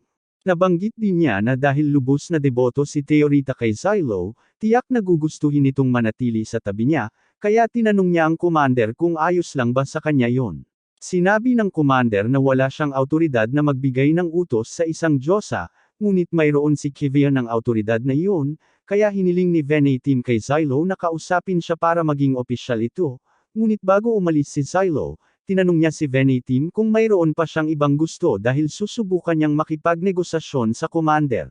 Sinabi ni Zylo na kakailanganin niya ng mas maraming sundalo at mga probisyon kung maaari, at nangako si Venetim na gagawin niya ang kanyang makakaya, tutal, mahusay naman siya sa pagkumbinsi sa mga tao. Bago nahatulan si Venetim na maging bayani, isa siyang manloloko sa pinakamataas na antas, at kakahuli lang niya. Nakagawa siya ng iba't ibang uri ng pandaraya, kabilang ang pagtatangkang ibenta ang kastilyo ng hari sa isang circo, at muntik na rin siyang makalusot, ngunit hindi iyon ang dahilan kung bakit siya nililates dito ngayon. Ang dahilan ay ito, isang pahayagan na isinulat niya dahil gusto ng kanyang amo na gumawa siya ng kaunting pananakot sa masa. Tinalakay nito kung paano ang ilang mga nakatataas sa templo at maging ang ilang mga maharlika ay mga especially iyan na naimpluwensyahan ng demonyong si Blight na nagtatago sa anyong tao, at inamin ni Venetim na siya ang sumulat nito, ngunit gawa-gawa niya lang ang lahat, at hindi niya talaga inaasahan na seseryosohin ito ng sinuman. Pero lumabas na lahat ng isinulat niya ay totoo pala, at sapat din itong nakakakumbinsi para paniwalain ng mga tao na totoo ito. Kaya para masigurong hindi na makakapagbahagi pa ng katotohanan si Venetim, hinatulan siyang maging bayani. Sa kasalukuyan, nagawa ni Venetim na kumbansihin ang commander na sumuko sa lahat ng kanyang mga hinihingi, ngunit natigil si Venetim sa gawain na iligtas si Theorita kung sakaling malagay ito sa panganib, at kung isa sa alang-alang kung gaano kaina ang kanyang katawan, tiyak na hindi iyon magiging maganda. Sa isa pang punto, naaprubahan ang mga reinforcement na hiniling ni Zylo, at bumalik na si Save sa unit, ngunit medyo maluwag ang kanyang kontrol, kaya hindi masyadong natuwa si Dada na makatrabaho siyang muli. Samantala, nakita natin si Save sa labas na tumataya sa isang laro, at tila nanalo ang lalaking kalaban niya, ngunit tinawag siya ni Save para sa pandaraya. Tila mahusay ang paningin at pandama ni Save, kaya alam niyang tama siya tungkol sa pandaraya ng lalaking iyon. Ngunit ayaw tanggapin ng lalaki na nahuli siya at sinubukang takutin si Save na iwanan ang kanyang pera. Gayunpaman, hindi tinanggap ni Save ang pagbabanta at pinutol ang kamay ng lalaki bilang parusa sa pandaraya. Pagkatapos nito, casual siyang tumayo at umalis dahil nagugutom na siya. Bago naging bayani si Sov, siya ay isang mamamatay tao na pinalaki ng order, at karaniwang gumagamit ang order ng iba't ibang taktika ng manipulasyon at torture upang gawing mga walang isip na makina ng pagpatay ang kanilang mga miyembro, ngunit si Sov ay halos walang isip na mula pa sa simula, kaya hindi talaga nagtagumpay ang kanilang mga pamamaraan sa kanya. Wala siyang tunay na konsepto ng moralidad maliban sa kanyang sarili at sa mga taong mahalaga sa kanya, kaya't naglalakad-lakad siya at pinapatay ang sinumang gusto niya tuwing inuutusan siya ng order. Ang namamahala sa paghatol kay Sov ay medyo naaawa sa kanya dahil karamihan sa kanyang mga pagpatay ay ginawa sa ilalim ng utos ng order, at alam ng kaharian kung gaano sila kalupit, ngunit kahit na ganoon, nagkasala pa rin si Sov kaya siya ay dapat parusahan. Tinanong siya ng naghatol kung natatakot siya sa maaaring mangyari dahil sa susunod na kaso dito, baka makulong siya habang buhay, at sa pinakamasamang kaso, mahatulan siya ng kamatayan. Inamin ni Sov na labis siyang natatakot, pero alam niyang hindi makakatulong ang takot sa sitwasyong ito, kaya sinusubukan niyang mag-enjoy sa sandaling ito. Dumating noon ang isa pang sentencer at tinanong si Sov kung paano niya pinipili ang kanyang mga biktima kapag oras na para pumatay, at inamin ni Sov na kadalasang inuutusan siyang pumatay ng isang tao, pero kadalasang, pagkatapos mapanood ang kanyang target ng ilang sandali, nagsisimula na siyang maatik. Sa puntong iyon, makakaramdam siya ng sama ng loob kung papatayin niya ang tao, kaya sa halip ay papatayin na lang niya ang isang taong walang kaugnayan at tapos na ang araw. Ang hukom ay nakikinig ng mabuti at may ngiti sa kanyang mukha. Sinabi niya kay Sov na ang kapalaran tulad ng kamatayan ay masyadong magaan para sa isang katulad niya. Nang marinig ito, medyo nataranta si Sov dahil ayaw niyang malaman kung ano ang pakiramdam ng mas masahol pa sa kamatayan, kaya't nagsimula siyang magtanong kung maaari bang tanggapin na lang niya ang parusang kamatayan at tapos na ang araw, pero huli na dahil sinabi ng pangalawang hukom na siya ay paparusahan na maging isang bayani. Balik sa kasalukuyan, naglalakad ang grupo patungo sa lugar ng kanilang huling laban, ngunit habang mas gusto ng iba na maglakad ng tahimik, si Sov ay nandito na naman at ikinukwento ang kanyang kwento sa ikapitong pagkakataon na. Isang milagro na hindi pa siya nawawala ng bait sa dami ng beses na siya'y namatay, pero sa totoo lang, hindi naman siya ganoon kamatalino mula't simula. Tumingon si Zylo kay Sov at sinabi niyang tumahimik siya bago pa siya lagyan ng pangsakal. Isa sa maraming kapintasan ni Sov, bukod sa kanyang kamangmangan, ay ang katotohanang literal na hindi niya alam kung kailan titigil sa pagsasalita, kaya't ayaw na ayaw ni Dada at ng iba pa na makatrabaho siya. Gayunpaman, tila malaki ang paggalang ni Sov kay Zylo, kaya ginagawa niya ang kanyang makakaya upang sundin ang mga utos ni Zylo at hindi siya magalit. Habang sila'y sumusulong, hindi nagtagal ay nakita ng grupo ang demonyong Panginoon na kanilang haharapin, at mas malapit ito kaysa sa kanilang inaasahan. Sa bilis na ito, aabot ang bagay na iyon sa kuta bago magtakip silim, kaya kailangan nilang maghanda para sa labanan. Tinanong ni Zylo si Kivio kung ilan ang mga sundalo nila, at sinabi niya na mayroong mga 50 mapagkakatiwalaang sundalo na maaari nilang gamitin, pero hindi iniisip ni Zylo na sapat na yon. Sa kabutihang palad, nakapag-recruit si Venetim ng ilang bilanggo upang tumulong sa misyon, ngunit nag-aalala si Kivia dahil hindi niya natatandaan na may mga bilanggo na bahagi ng misyon. Ipinaliwanag ni Zylo na halos pinagsuhulan ni Venetim ang ilang tao upang makontrol ang ilang mga bilanggo sa death row, at dahil papatayin na rin sila, malaya si Venetim na gawin ang anumang gusto niya sa kanila. Dahil dito, napansin ni Dada na may ilang demonyo na tumatakbo sa unahan ng iba pang mga demonyo, at inisip ni Sov na maaaring sila ang mga scout ng demonyo, kaya tumingin siya at nakilala ang ilang mga demonyong aso sa gubat. Nagulat si Kivio na nakita ni Sov ang mga demonyo na napakalayo ng hindi gumagamit ng teleskopyo, ngunit sinabi ni Zylo sa kanya na normal lang ito para kay Sov dahil ang kanyang paningin ay higit pa sa kakayahan ng tao. Tinanong ni Zylo si Sov kung kaya ba niyang pabagsakin ang mga ito mula dito, at pumayag si Sov na subukan, pero sinabi niyang hindi siya makapagbibigay ng garantiya na tatamaan niya ang kanyang target. Sov ay kinuha ang kanyang espesyal na mahiwagang sibat at tinutok ito sa aso bago siya magpapaputok at pinasabog ang ulo nito. Talagang ipinagmamalaki ni Sov ang kanyang sarili dahil nakakuha siya ng direktang tama, pero pinaalalahanan siya ni Dada na marami pang mga aso ang kailangang asikasuhin, kaya kailangan niyang manatiling nakatuon. Tinanong ni Kivia si Zylo kung okay lang talaga na ipaubaya ito sa dalawang iyon, at sinabi ni Zylo na hindi naman dapat magkaroon ng problema dahil napakahusay ng kasanayan ni Sov sa pagbaril na literal niyang hindi pa nakitang nagkamali sa pagpindot ng baril ang lalaki. Medyo kumpiyansa siya na kayang patayin ni Sov ang karamihan sa mga scout, kaya ang natitira na lang ay ang mag-set up ng mga bitag. Nagulat si Kivio na napakakalmado ni Zylo kahit na ito ay isang taunang laban, pero sinabi niya na ayaw lang niyang bigyan ng kasiyahan ang mga nakatataas na tumitingin sa kanya nang may paghamak na makita siyang mamatay. At saka, kailangan niyang magtagumpay dito para patunayan ang kapakinabangan ni Theorid, kung hindi, siya ay madidiskaril sooner or later. Maraming chismis si Kivio tungkol kay Zylo, karamihan ay tungkol sa labis niyang pagnanasa sa kaluwalhatian na inilalagay niya sa panganib ang kanyang mga kasama, ngunit mukhang mali ang mga chismis. Tumatawa si Zylo at tinanong kung si Kivia ay isang maharlika dahil sila lamang ang nagkalat ng ganitong mga chismis tungkol sa kanya, ngunit sinabi ni Kivia na hindi siya maharlika. Diretso siyang hindi naniwala dahil walang paraan na papayagan ng mga nakatataas na maging komandante ng kabalyero ang isang karaniwang tao, pero hindi naman sinabi ni Kivia na siya ay isang karaniwang tao. Ipinaliwanag niya na ang kanyang ama ay ang mataas na pari ng simbahan, at nagulat si Zylo nang marinig ito dahil ang mataas na pari ay halos pinakamataas na opisyal sa loob ng simbahan. Kaya talagang mahalaga siya. Sinabi ni Save kay Zylo na tapos na siya sa pakikitungo sa mga aso, kaya sinabi ni Zylo sa kanya at kay Dada na maghintay dito habang siya ay pupunta upang asikasuhin ang ibang negosyo. Pagkatapos, nagpunta sina Zylo at Kivia pabalik sa kuta, at habang papalapit sila sa gate, nakatagpo nila ang commander ng ika-9 na orden ng mga kabalyero at ang kanyang diyosa, si Pelmeri. Nagulat si Horde na balak ni Kivia na manatili sa kuta sa halip na iwanan na lang ang mga hinatulang bayani na mamatay. Hindi niya maintindihan kung bakit siya nagtitiwala ng labis sa kanila, at iniisip niyang isang hanggal na desisyon ito, pero nananalangin pa rin siya para sa kanyang kaligtasan. Gayunpaman, wala siyang ibang nararamdaman kundi paghamak kay Zylo at sinabihan si Pelmeri na lumayo sa kanya dahil hindi mo alam kung kailan siya magpapasya na pumatay ng isa pang diyosa.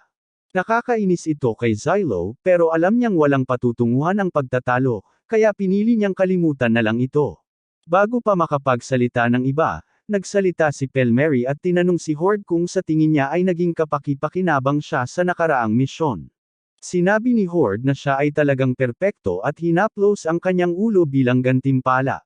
Pero ngayon na wala nang natitirang gawain para sa kanya dito, sinabi niya sa mga miyembro ng kanyang koponan na maghanda ng umalis, at lahat sila ay dumaan kay Zylo at Kivia. Si Zylo at Kivia ay pumasok sa kuta, kung saan inihanda ang napakaraming bar aisles ng alak. Tinanong ni Save kung para saan ang lahat ng alak, kaya ipinaliwanag ni Zylo na papasabugan nila ito lahat pagdating ng mga demonyo, at pagkatapos noon, paulit-ulit na papakuluan ni Pelmeri ang demonyong Panginoon hanggang sa mamatay ito. Napagtanto ni Save na halos nangangahulugan ito na mapipilitan silang mamatay, at nakakainis siya na ginagamit siya bilang tao-tauhan. Kaya nagpasya siyang ilabas ang kanyang galit sa pamamagitan ng ganap na legal na pagdepensa sa sarili. Pinukaw niya ang isa sa mga kalapit na kabalyero para makipag-away sa kanya, at sa sandaling hinawakan ng kabalyero si Save, inilabas niya ang kanyang kutsilyo at handang hiwain ang lalamunan ng lalaki.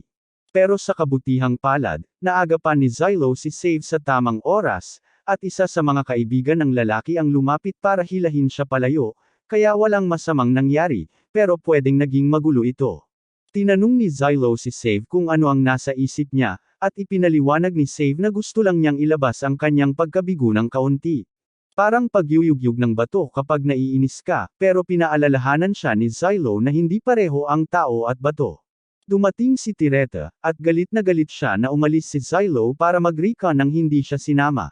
Naiinis din siya dahil nakasalubong niya ang diyosa ng 9th unit kanina, at nalaman niyang nakakakuha si Pelmeri ng 7 headpat bawat araw, samantalang siya. Wala pang isang beses na nakapagbigay ng headpat si Zylo mula nang siya'y magising. Sinimulan niyang makipag-ayos para sa kahit 3 pats kada araw mula kay Zylo, pero siya ay patuloy na binabalewala ito, na nagpasiklab kay Tireta. Dahil dito, may isang gwardya na dumating upang ipaalam kay Kivia na may grupo ng mga lalaki na dumating sa likurang gate, at mukhang lahat sila ay naghahanap kay Zylo. Hindi naiintindihan ni Zylo kung ano ang nangyayari dahil hindi niya maisip na may sinuman na maghahanap sa kanya dito, ngunit nang pumunta siya upang salubungin ang mga lalaki, napagtanto niya na sila ang mga Monero na nailigtas niya mula sa mga kuweba. Sinabi nila sa kanya na gusto nilang tumulong sa anumang paraan na kanilang makakaya, ngunit ayaw tanggapin ni Zylo ang kanilang tulong dahil ayaw niyang ilagay sila sa panganib.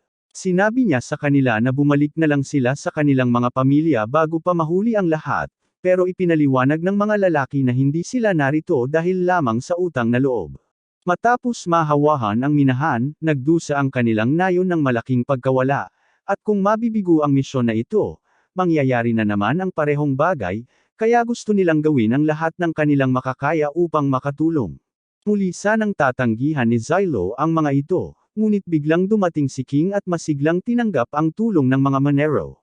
Sinubukan ni Zylo na pigilan siya sa paggawa ng ganitong padalos-dalos na desisyon dahil hindi naman angkop ang mga tao na ito para sa labanan, ngunit wala namang balak si King na isakripisyo sila sa digmaan. Sa halip, may mas epektibong paraan siya para matulungan sila. Ipinaliwanag niya na kahit na ang mga banal na selyo ay komplikado, basta't gumawa siya ng isang plano na susundin nila, dapat kayang mag-ukit ng mga Monero ng maraming selyo hanggat kinakailangan upang mapalakas ang depensa ng kuta. Tubos na motibado ang mga lalaki ni Haring, kaya nagpasya si Zylo na hayaan muna silang gawin ang gusto nila. Ilang oras ang lumipas, natapos na ang lahat ng paghahanda para sa labanan, kaya't nagtipon-tipon ang lahat upang muling suriin ang mga detalye ng plano sa huling pagkakataon. Si Tatsuya ang in charge sa pagsasara ng mga underground passages, at si Save ang magiging tagapangalaga sa likurang pasukan ng kuta kasama ang mga bagong recruit mula sa bilangguan, habang si King naman ang magiging taga-suporta sa mga sniper kasama ang mga Monero.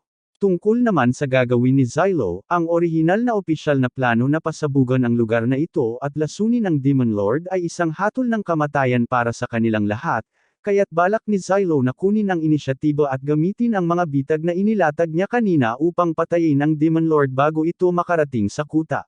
Makaraan ng kaunti, nakipagkita si Zylo sa mga na-recruit na mga bilanggo sa death row at sinubukang ipaliwanag ang plano sa kanila, ngunit na-offend sila sa ideya ng pagsunod sa mga utos ng isang bayani, kaya isa sa kanila ang hinawakan si Gylo sa damit.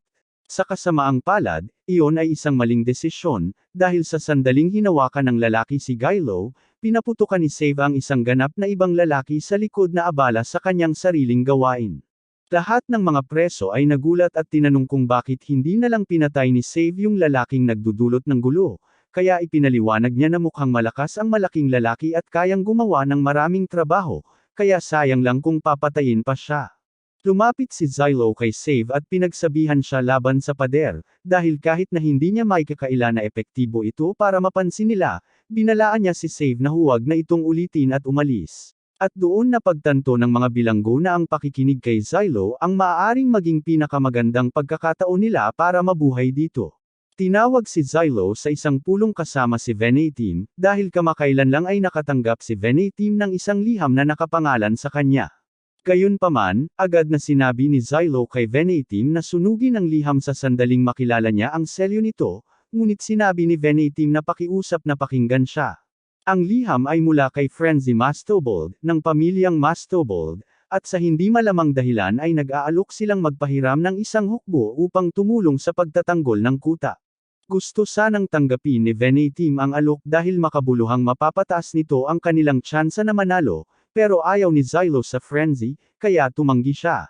Walang magagawa si Venetim para kumbonsihin si Zylo, kaya nagpasya siyang magpalit ng paksa at tinanong si Zylo kung naniniwala siya sa mga teoryang konspiratibo.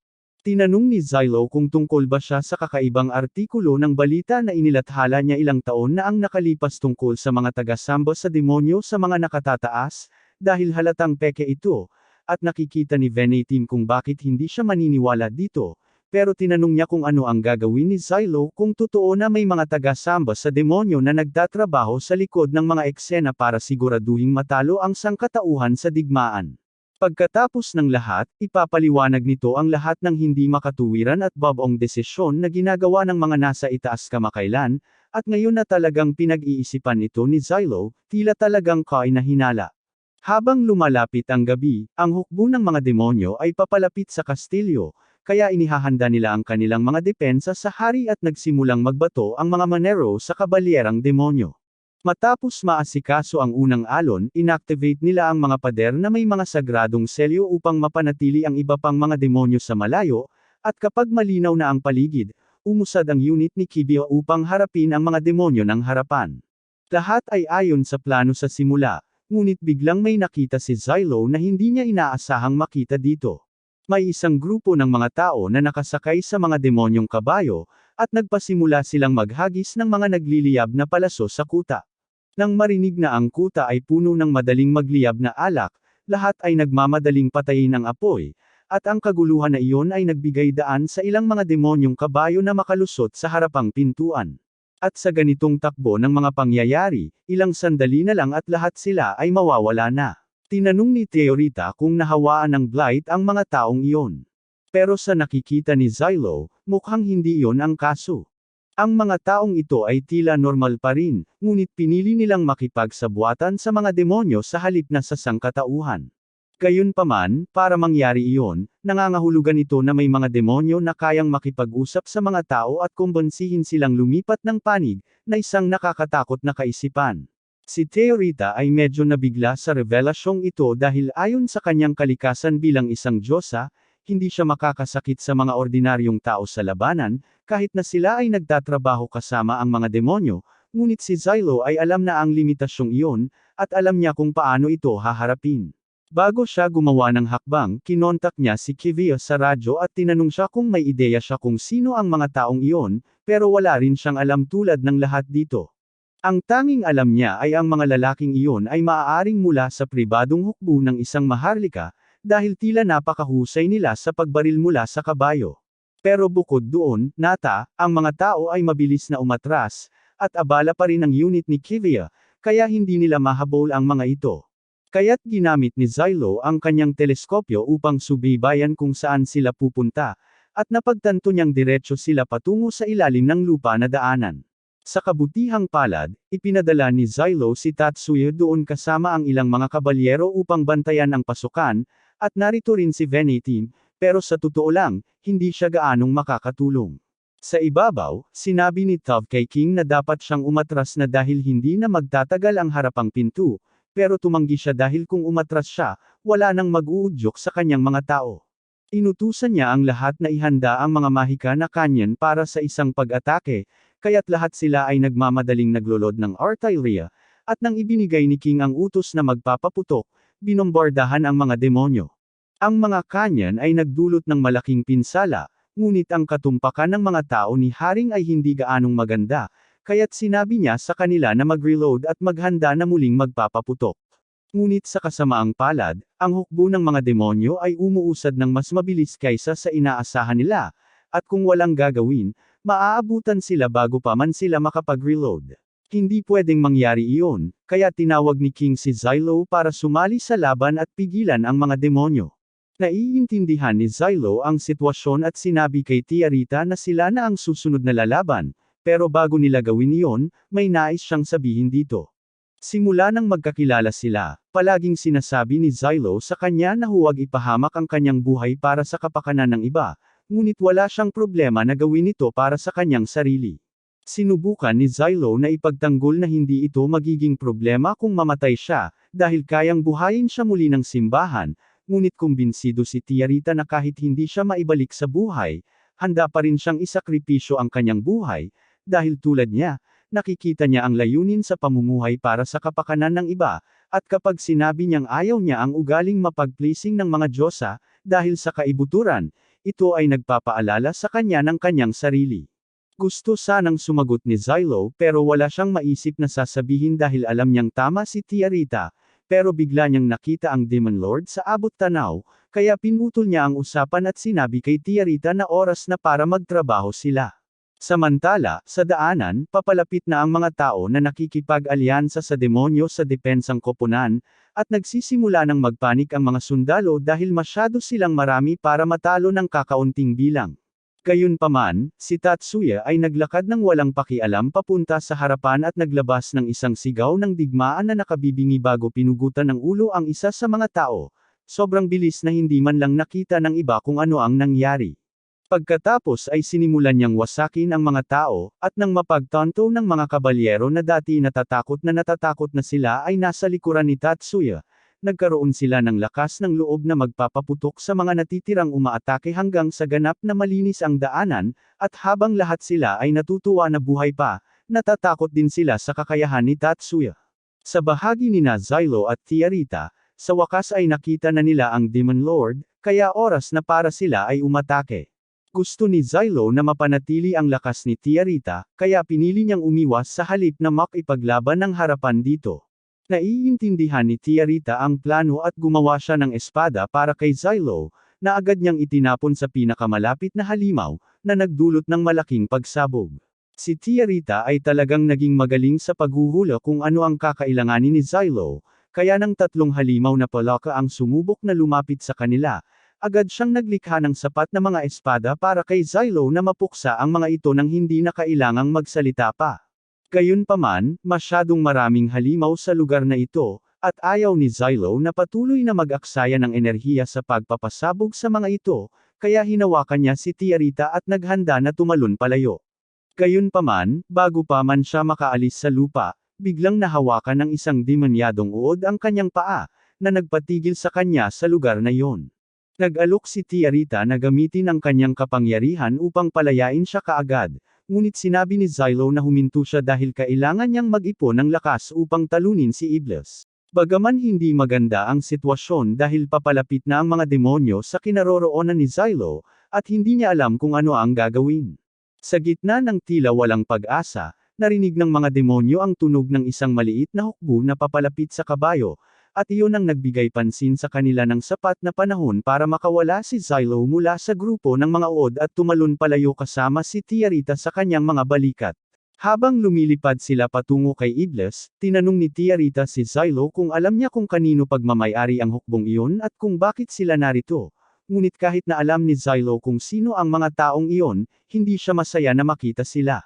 Pagbagsak niya, tinawagan niya si Venetim upang humingi ng paliwanag, dahil tahasang sinabi niya rito na huwag tumanggap ng tulong mula sa mga taong iyon.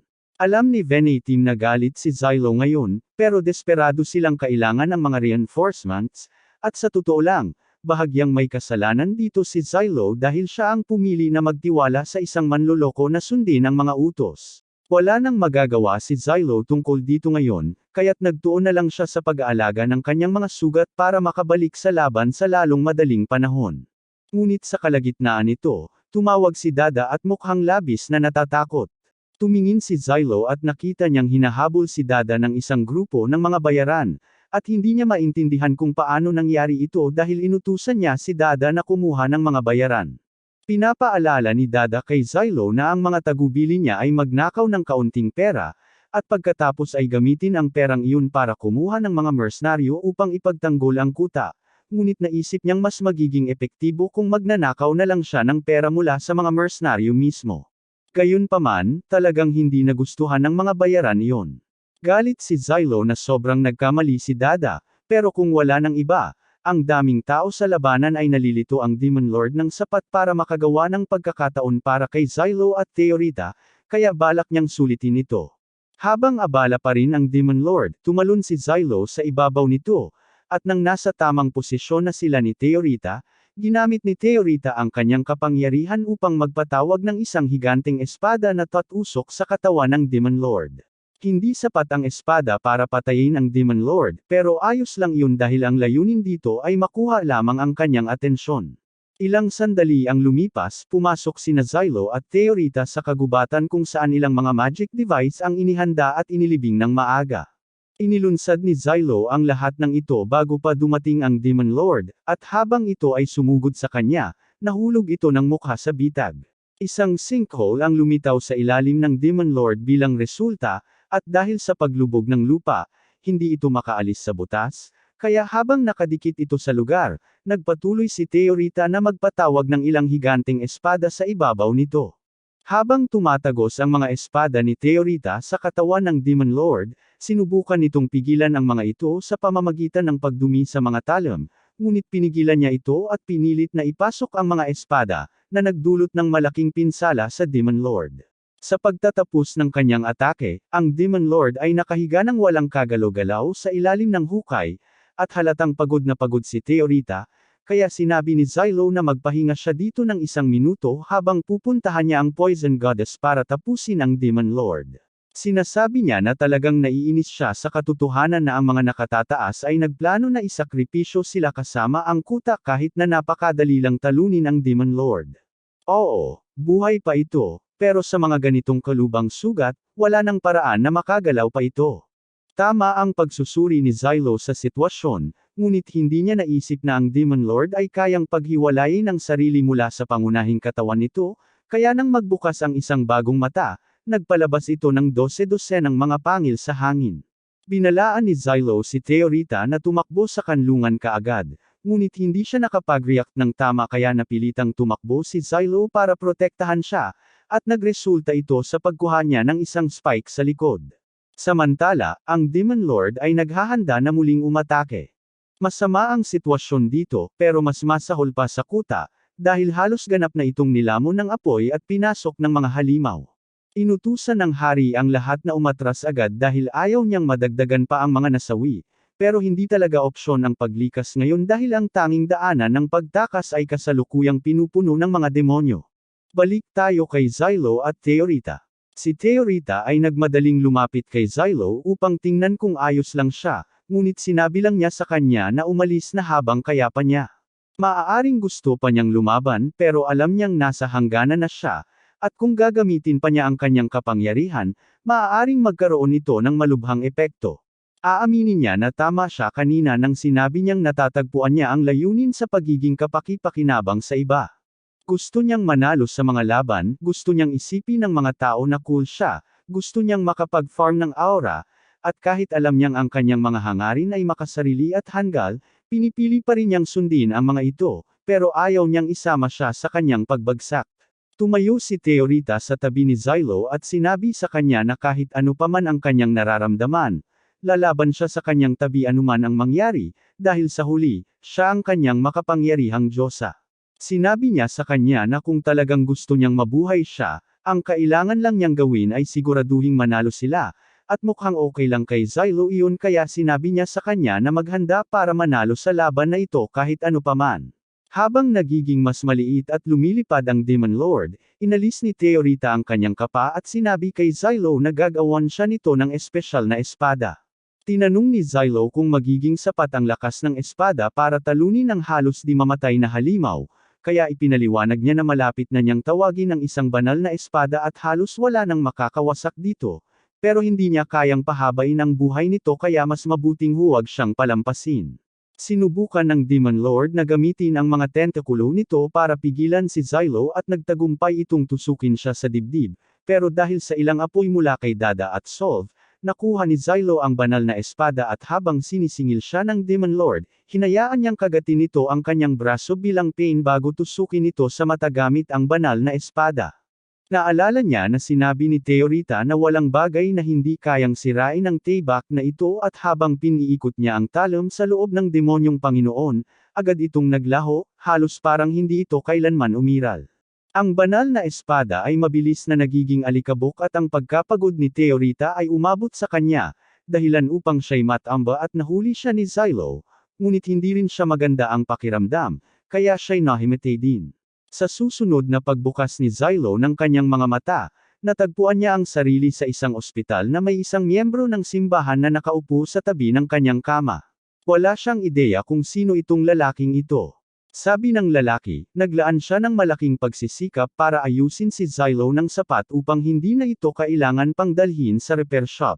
Sinabi ni Xylo sa lalaki na umalis na siya dahil hindi siya nagtitiwala sa mga tao mula sa simbahan at pumayag ito.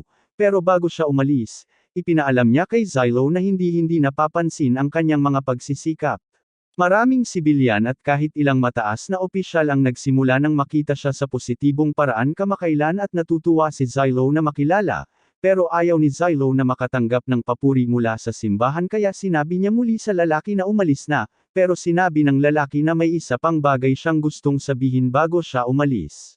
Binalaan niya si Xylo na mag-ingat na huwag masyadong sumuway sa mga utos mula ngayon dahil may ilang mataas na ranggo na maharlika na galit sa tagumpay ni Xylo sa pagpapatalsik ng mga Demon Lord.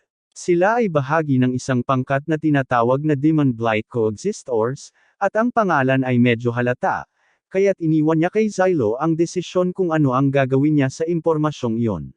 Pagkatapos umalis ng lalaki, pumasok si Theorita sa silid upang tingnan si Xylo at sa isang sandali, nag-flashback si Xylo sa kung paano kumilos si Sinerva sa parehong paraan. Napansin ni Theorita ang hitsura ng labis na pagkabigla sa kanyang mukha at nag-alala siya na baka nakalimutan siya ni Xylo dahil sa kanyang mga sugat, ngunit hinaplos niya ang kanyang ulo at sinabi na hindi niya siya kailanman makakalimutan. Maya-maya, pumasok si Kivia sa silid at sinabi kay Xylo na may balita siya para sa kanya, pero humiling si Xylo na bumalik siya mamaya dahil hindi siya nasa tamang disposisyon para pag-usapan ang mga abala sa ngayon. Sa kasamaang palad, sinabi ni Kivia na kailangan niyang makinig dahil mahalaga ito, at tungkol ito sa susunod na hakbang para sa kanya ngayon na natalo na niya ang isa pang Demon Lord. Maraming pagtatalo tungkol sa kung ano ang dapat mangyari kay Theorita sa pagitan ng militar at ng simbahan, ngunit pagkatapos ng kamakailang tagumpay, napilitan ng militar na kilalanin ang kahalagahan ni Theorita, at dahil dito, napagpasyahan na si Theorita at Xylo ay pansamantalang itatalaga sa 13th Order of Knights na pinamumunuan ni Kivia. Ayaw ni Xylo sa tunog niyan dahil matagal na siyang walang pahinga, pero ipinaliwanag ni Kivia na ang kailangan lang niyang gawin ay manatili sa lungsod na ito sandali at tiyakin na protektado si Theorita. Ang paraan ng pagkakasabi niya ay nag-aalala kay Xylo na may nagbabalak na masaktan si Theorita, at kinumpirma ito ni Kivia, na ipinaliwanag na may ilang erehe sa mga miyembro na tumatangging kilalanin si Theorita bilang bagong diyosa, kaya may posibilidad na mag-utos sila ng mga mamamatay tao para habulin si Theorita. Sa kabuuan, nangangahulugan ito na basta't masisiguro ni Xylo ang kaligtasan ni Theorita, makakakuha siya ng isang kinakailangang bakasyon, at excited si Theorita dito dahil nangangahulugan ito na makakapaglaan siya ng oras na kasama siya. Ilang oras ang lumipas, nagbabasa si Xylo ng isa sa kanyang mga libro, at natutulog si Theorita sa tabi niya, pero biglang pumasok ang isang lalaking nagngangalang Jace na naghahanap sa kanya. Si Jace ay isa sa mga ibang bayani, at narinig niya na natalo ni Xylo ang 3 Demon Lords, nakahanga-hanga, pero sinabi niya na hindi niya bibilanggan ang unang 2 dahil marami siyang tulong mula kina Dada at King. Tungkol kay Jace, siya ay personal na nakapatay ng 2 Demon Lord mula nang huli silang magkita, kaya triumphant niyang inihayag na siya ay nangunguna sa kanilang postahan na 2 laban sa 1. Tinanong ni Xylo kung sigurado ba si Jace na talagang natalo niya ang 2 Demon Lord mag-isa, dahil naaalala niyang nakatalaga si Rhino sa kanya, pero sabi ni Jace na walang naitulong si Rhino. Sa katunayan, siya ay sumuway sa napakaraming utos at ipinadala sa silid ng parusa. Pagkatapos ay nagsimula siyang magmayabang kay Xylo tungkol sa kung gaano siya kagaling, pero na-offend si Theorita at sinabi kay Jace na hindi siya pinapayagang bastyusin si Xylo ng ganoon, pero pagkatapos ay sinimula ni Jace na bastyusin si Theorita, at mukhang magagalit na siya, pero sinabi ni Xylo na walang silbi ang makipagtalo sa isang katulad ni Jace. Pagkatapos, humingi si Jace ng bayad kay Xylo dahil natalo siya sa postahan, at gusto lang ni Xylo na mawala siya, kaya ibinigay niya kay Jace ang pera at sinabi na umalis na siya. Pagkaalis ni Jace, tinanong ni Theorita kung ano ang problema ng lalaking iyon, kaya ipinaliwanag ni Xylo na si Jace ang dragon ng kanilang koponan, at nahuli siya dati sa pagtatanim at pagbebenta ng mga ilegal na substansya para sa mga dragon. Gayunpaman, ang pangunahing krimen niya ay isang akusasyon ng rebelyon nang subukan niyang palayain ang lahat ng mga dragon ng kaharian sa kabila ng utos na huwag gawin ito. Karaniwan, mapipigilan na siya sa loob ng isang araw, pero si Jace ay mula sa isang makapangyarihang pamilyang Maharlika, at tila mahal siya ng mga dragon sa hindi malamang dahilan, kaya nakagawa siya ng malaking pinsala bago siya nahuli. Ilang sandali ang lumipas, maingat na sumilip si Venatim sa pinto upang tingnan si Xylo, at sa ikalawang makita siya ni Xylo. Bumangon siya sa kama at itinulak siya sa pader. Galit siya dahil tinanggap ni Venatim ang tulong mula sa Mastobold Brigade kahit na sinabi na niya ng malinaw na huwag itong gawin. Pero ipinagtanggol ni Venatim ang sarili niya sa pamamagitan ng pagturo na mas lalala sana ang sitwasyon kung hindi dumating ang Mastobold Brigade bilang karagdagang puwersa. Hindi may kakailan ni Xylo iyon pero galit pa rin siya, dahil alam niyang may itinatagong lihim si Venatim sa kanya. Una, itinanggi ito ni Venatim pero pagkatapos mapagbantaan, inamin niya na humiling si Frenchie na makipagkita kay Xylo, at hindi natuwa si Xylo nang marinig iyon. Walang ideya si Theorita kung ano ang nangyayari, kaya tinanong niya si Xylo kung sino si Frenchie, at sinabi ni Xylo na siya ang kanyang dating kasintahan. Ilang minuto ang lumipas, pumayag si Xylo na makipagkita kay Frenchie, at agad niyang sinabi na nadismaya siya dahil lumala si Xylo mula nang huli niyang makita ito. Kinukumpara niya siya sa isang uod, at karamihan ay magagalit dito, pero alam ni Xylo na hindi sinasadya ni Frenchie na maging masama, paminsan-minsan lang talaga siyang nagsasalita ng ganoon. Sinabi niya sa kanya na kailangan niyang pagbutihin ang kanyang paghahambing, at humingi ng tawad si Frenchie dahil wala siyang ideya na nakakasakit ang sinabi niya.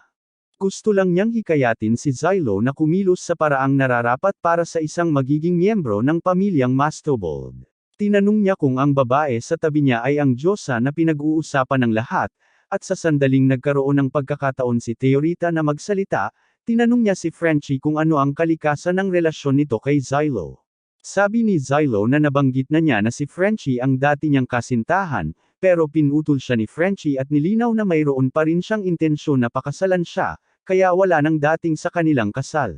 Pinapaalala ni Xylo kay Frenchie na isa na siyang bayani ngayon, at sa legal na aspeto, ang mga bayani ay hindi itinuturing na tao, kaya walang paraan na papayagan siyang pakasalan siya. Medyo naiinggit si Theorita sa pag-iisip na baka agawin ni Frenchie si Xylo sa kanya, pero habang sinusubukan niyang angkinan ito, hindi naman talaga siya seryoso ni Frenchie.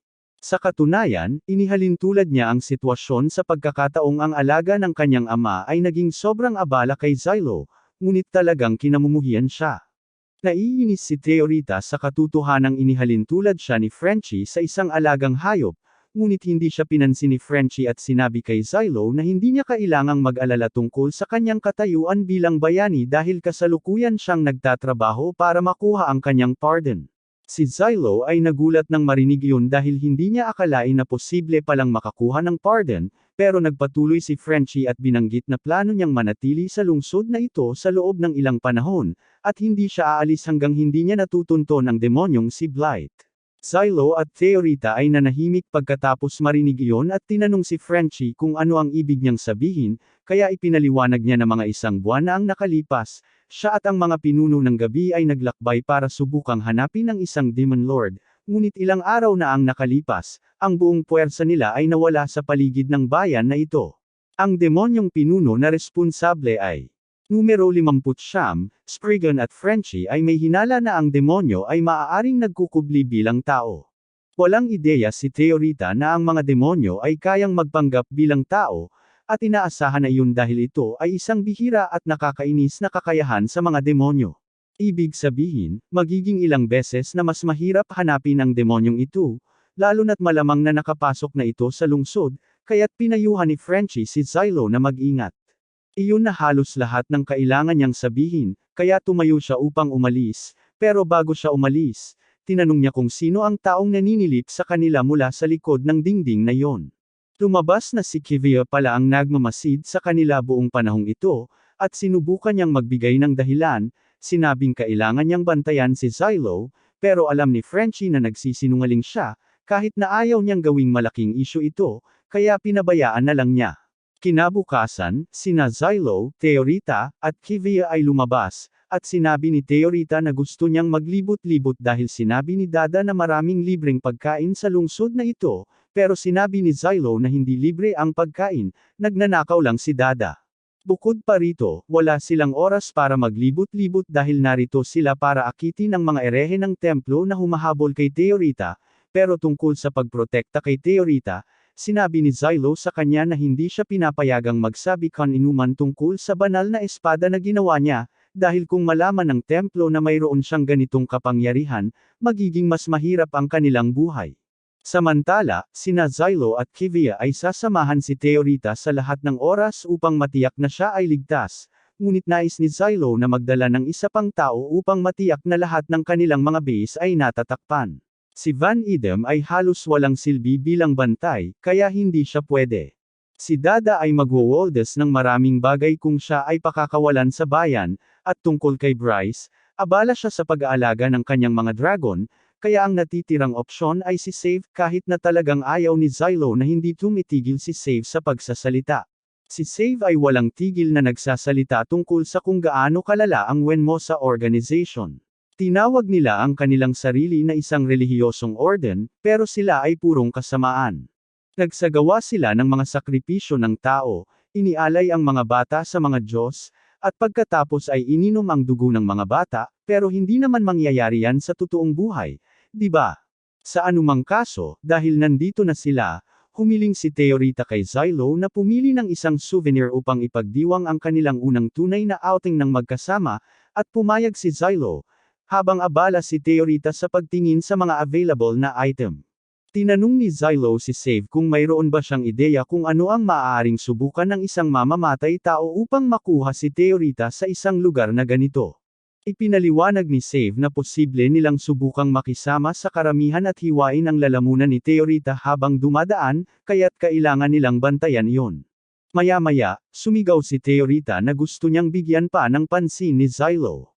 At ayaw ni Zylo na magalit siya, kaya bumalik siya sa pamimili kasama siya. Hanggang sa wakas ay makatagpo siya ng isang pwesto ng armas. Sa simula, iniisip niyang masama ang ideya na bigyan si Teorita ng kutsilyo dahil delikado ito, pero sinabi niya na kung tuturuan lang siya nito kung paano ito gamitin ng tama, ayos lang siya. May magandang punto si Teorita, kaya pumayag si Zylo na bilhan siya ng kutsilyo, pero habang isinusuksok niya ito sa talukbong, napansin niya ang refleksyon ng dalawang mukhang masama sa likuran niya. At isang sandali lang, sinubukan ng isa sa kanila na stab-in si Teorita sa likod, pero handa na si Kivia para doon at agad na pinutol ang kamay nito, at habang ginagawa niya iyon, tahimik na pinugutan ni Save ng lalamunan ang isa pang lalaki, pero marami pang paparating, kaya sinabi ni Kivia kay Zylo na dalhin si Teorita at tumakbo habang inaasikaso nila ang iba. Mabilis na naglakad sina Zylo at Teorita sa eskinita, at ilang sandali lamang, nahabol sila ni Kivia at Save, pero alam nilang may mali. Maraming kabalyero si Kivia ang nagtalaga sa lugar na ito upang magbigay ng suporta sakaling atakihin si Teorita, ngunit wala sila sa lugar ngayon, at nag-aalala si Kivia na maaaring may nangyari sa kanila. Tiniyak ni Save sa kanya na malamang ay maayos ang kanyang mga kabalyero, dahil ang mga taong umatake ay hindi mga asasinang relihiyosong orden. Alam niya ito dahil wala silang tunay na pagsasanay, ngunit kung ganoon nga, nangangahulugan ito na maaaring sila ay konektado sa demonyo na nagkukunwaring tao sa lungsod at sa mga taong sumusuporta dito, dahil yun lamang ang grupo na makikinabang sa kamatayan ni Teorita. Habang napagtatanto nila ito, bigla silang inatake ng isa pang mamamatay tao, ngunit mas bihasa ito kumpara sa iba, dahil nang subukan ni Save na atakihin sila, tuluyan siyang napunit ang braso. Binalaan ni Save si Zylo na mag-ingat dahil may masamang pakana ang assassin na ito, at may ideya na si Zylo kung ano ang nangyayari, kaya sinabi niya kay Teorita na lumayo habang sila ni Kivia ang humawak sa sitwasyon. Ipinagpag niya ang dalawang talam sa assassin, ngunit habang sumasabog ang isa, nagmadali ang assassin pasulong at sinubukang saksakin si Zylo gamit ang kanyang metal na braso. Zylo ay yumuko sa ilalim, at sinubukan ni Kivia na samantalahin ang pagkakataon upang umatake, ngunit hinayla siya pabalik ni Zylo dahil sa tingin niya'y masyadong mapanganib ito, at buti na lang na ginawa niya iyon, dahil isang segundo mamaya, halos winasak ng assassin si Kivia gamit ang maraming metal na pangil. Ang mamamatay tao ay tila kayang manipulahin ng malaya ang metal sa kanyang mga braso, at iyon ay nagiging isang mahirap na kalaban na harapin, ngunit hindi handang umatras sina Zylo at Kivia dito. Gayunpaman, sa mga sandaling iyon, isang grupo ng mga sundalo ang dumating, at isang lalaking nagngangalang Bujiam ang nagsabi kay Shishibaw na kailangan niyang umatras dahil napakababa ng tsansa niyang talunin ang isang bayani na may kasunduan sa isang diyosa. Nagalit si Shishibaw kay Bujiam dahil parang pinahiya siya nito sa harap ng mga kaaway sa pamamagitan ng paggamit ng buong pangalan niya, at humingi ito ng tawad, pero hindi niya lang alam na labag iyon sa mga patakaran sa ganitong uri ng trabaho. Isa sa mga lalaki ay sinubukang sabihan si Bujiam na dapat na silang umalis bago dumating ang Holy Knights, ngunit hindi natuwa si Bujiam sa pagkaabala, kaya't tinamaan niya ng malakas ang panga ng lalaki. Pinapaalala ni Shishibaw kay Bujiam na dapat nilang iwasan ang mga hindi kinakailangang pagkamatay, ngunit pinagtatanggol ni Bujiam ang sarili niya sa pamamagitan ng pagturo na hindi naman talaga patay ang lalaki, kaya hindi pa siya casualty. Sa anumang kaso, oras na para magtrabaho si Bujiam, kaya't tumalon siya sa hangin at tinutok si Zylo. Sinubukan ni Zylo na patumbahin siya gamit ang isang kutsilyo, pero madaling nakaiwas si Bujiam sa ere, at pagkatapos, gamit ang isang bagay na mukhang demonyong enerhiya, iniunat niya ang kanyang braso at tinamaan si Zylo dito. Nakapag-dive si Zylo at nakapag-counter gamit ang isang itak, pero mabilis si Bujiam na na-counter ang counter gamit ang isang piraso ng sahig. Kapag hamupa na ang gulo, tinanong ni Bujiam kung si Zylo ang kilalang bayani na pumatay sa maraming mga panginoon ng demonyo. Hindi sumagot si Zylo at sa halip ay tinanong si Bujiam kung siya ba ay bahagi ng isang circus o kung anuman, dahil walang normal na tao ang dapat makagalaw ng kasing smooth ng kanyang ginagawa. Ngunit itinanggi ito ni Bujiam, sinabing hindi siya kailanman naging bahagi ng isang circus. Tinanong niya si Zylo kung siya ba ay nasa isang circus, at umamin si Zylo na 3 taon siyang nagtrabaho doon na ang espesyalidad niya ay ang paghahagis ng kutsilyo, na pinuri naman ni Bujiam ang kakayahan ni Zylo dahil wala pa siyang nakitang kasing galing nito. Pinutol ni Shishibaw si Bujiam at sinabi sa kanya na hindi siya dapat makipag-usap ng basta-basta sa kaaway, na ikinasori ni Bujiam dahil hindi pa niya ito ganap na nauunawaan. Maingat na lumapit si Tiarita kay Zylo at tinanong siya kung gusto niyang pabagsakan ng mga espada ang lalaking ito, ngunit hindi ito sa tingin ni Zylo na magandang ideya dahil alam niyang labis na kinamumuhian ng mga Diyos sa ang pananakit sa mga tao. Aminado si Tiarita na totoo na kinamumuhian niya ang ideya ng pananakit sa isang tao, pero sa hindi malamang dahilan, wala siyang nararamdamang guilt kapag naiisip niyang patagilid si Bujiam. Maya-maya, may malakas na hangin, at alam ni Zylo kung ano ang ibig sabihin nito, kaya sinabi niya sa lahat na magtakbuhan sa masisilungan, at ilang sandali pa, ang nag-aapoy na apoy ng dragon ay pumuno sa eskinita. Mukhang nagpasya na si Jace na tumulong pero habang akala nila na sapat na ang dragon fire para mapatay si Bujiam, kasama na ang lahat ng iba pang sumasamba sa demonyo, sa kanilang gulat, mula sa likod ng apoy, nakatayo pa rin si Bujiam. Sabi niya, ito ay isang napaka-edukasyonal na pagsubok, pero ang apoy ng dragon ay nagdulot ng napakalaking pinsala sa kanyang katawan, kaya napipilitan siyang umatras upang makapag-recover ng maayos, at ang lahat ng ito ay halos kumpirmahin na si Bujiam ay talagang si Demon Lord Spriggan.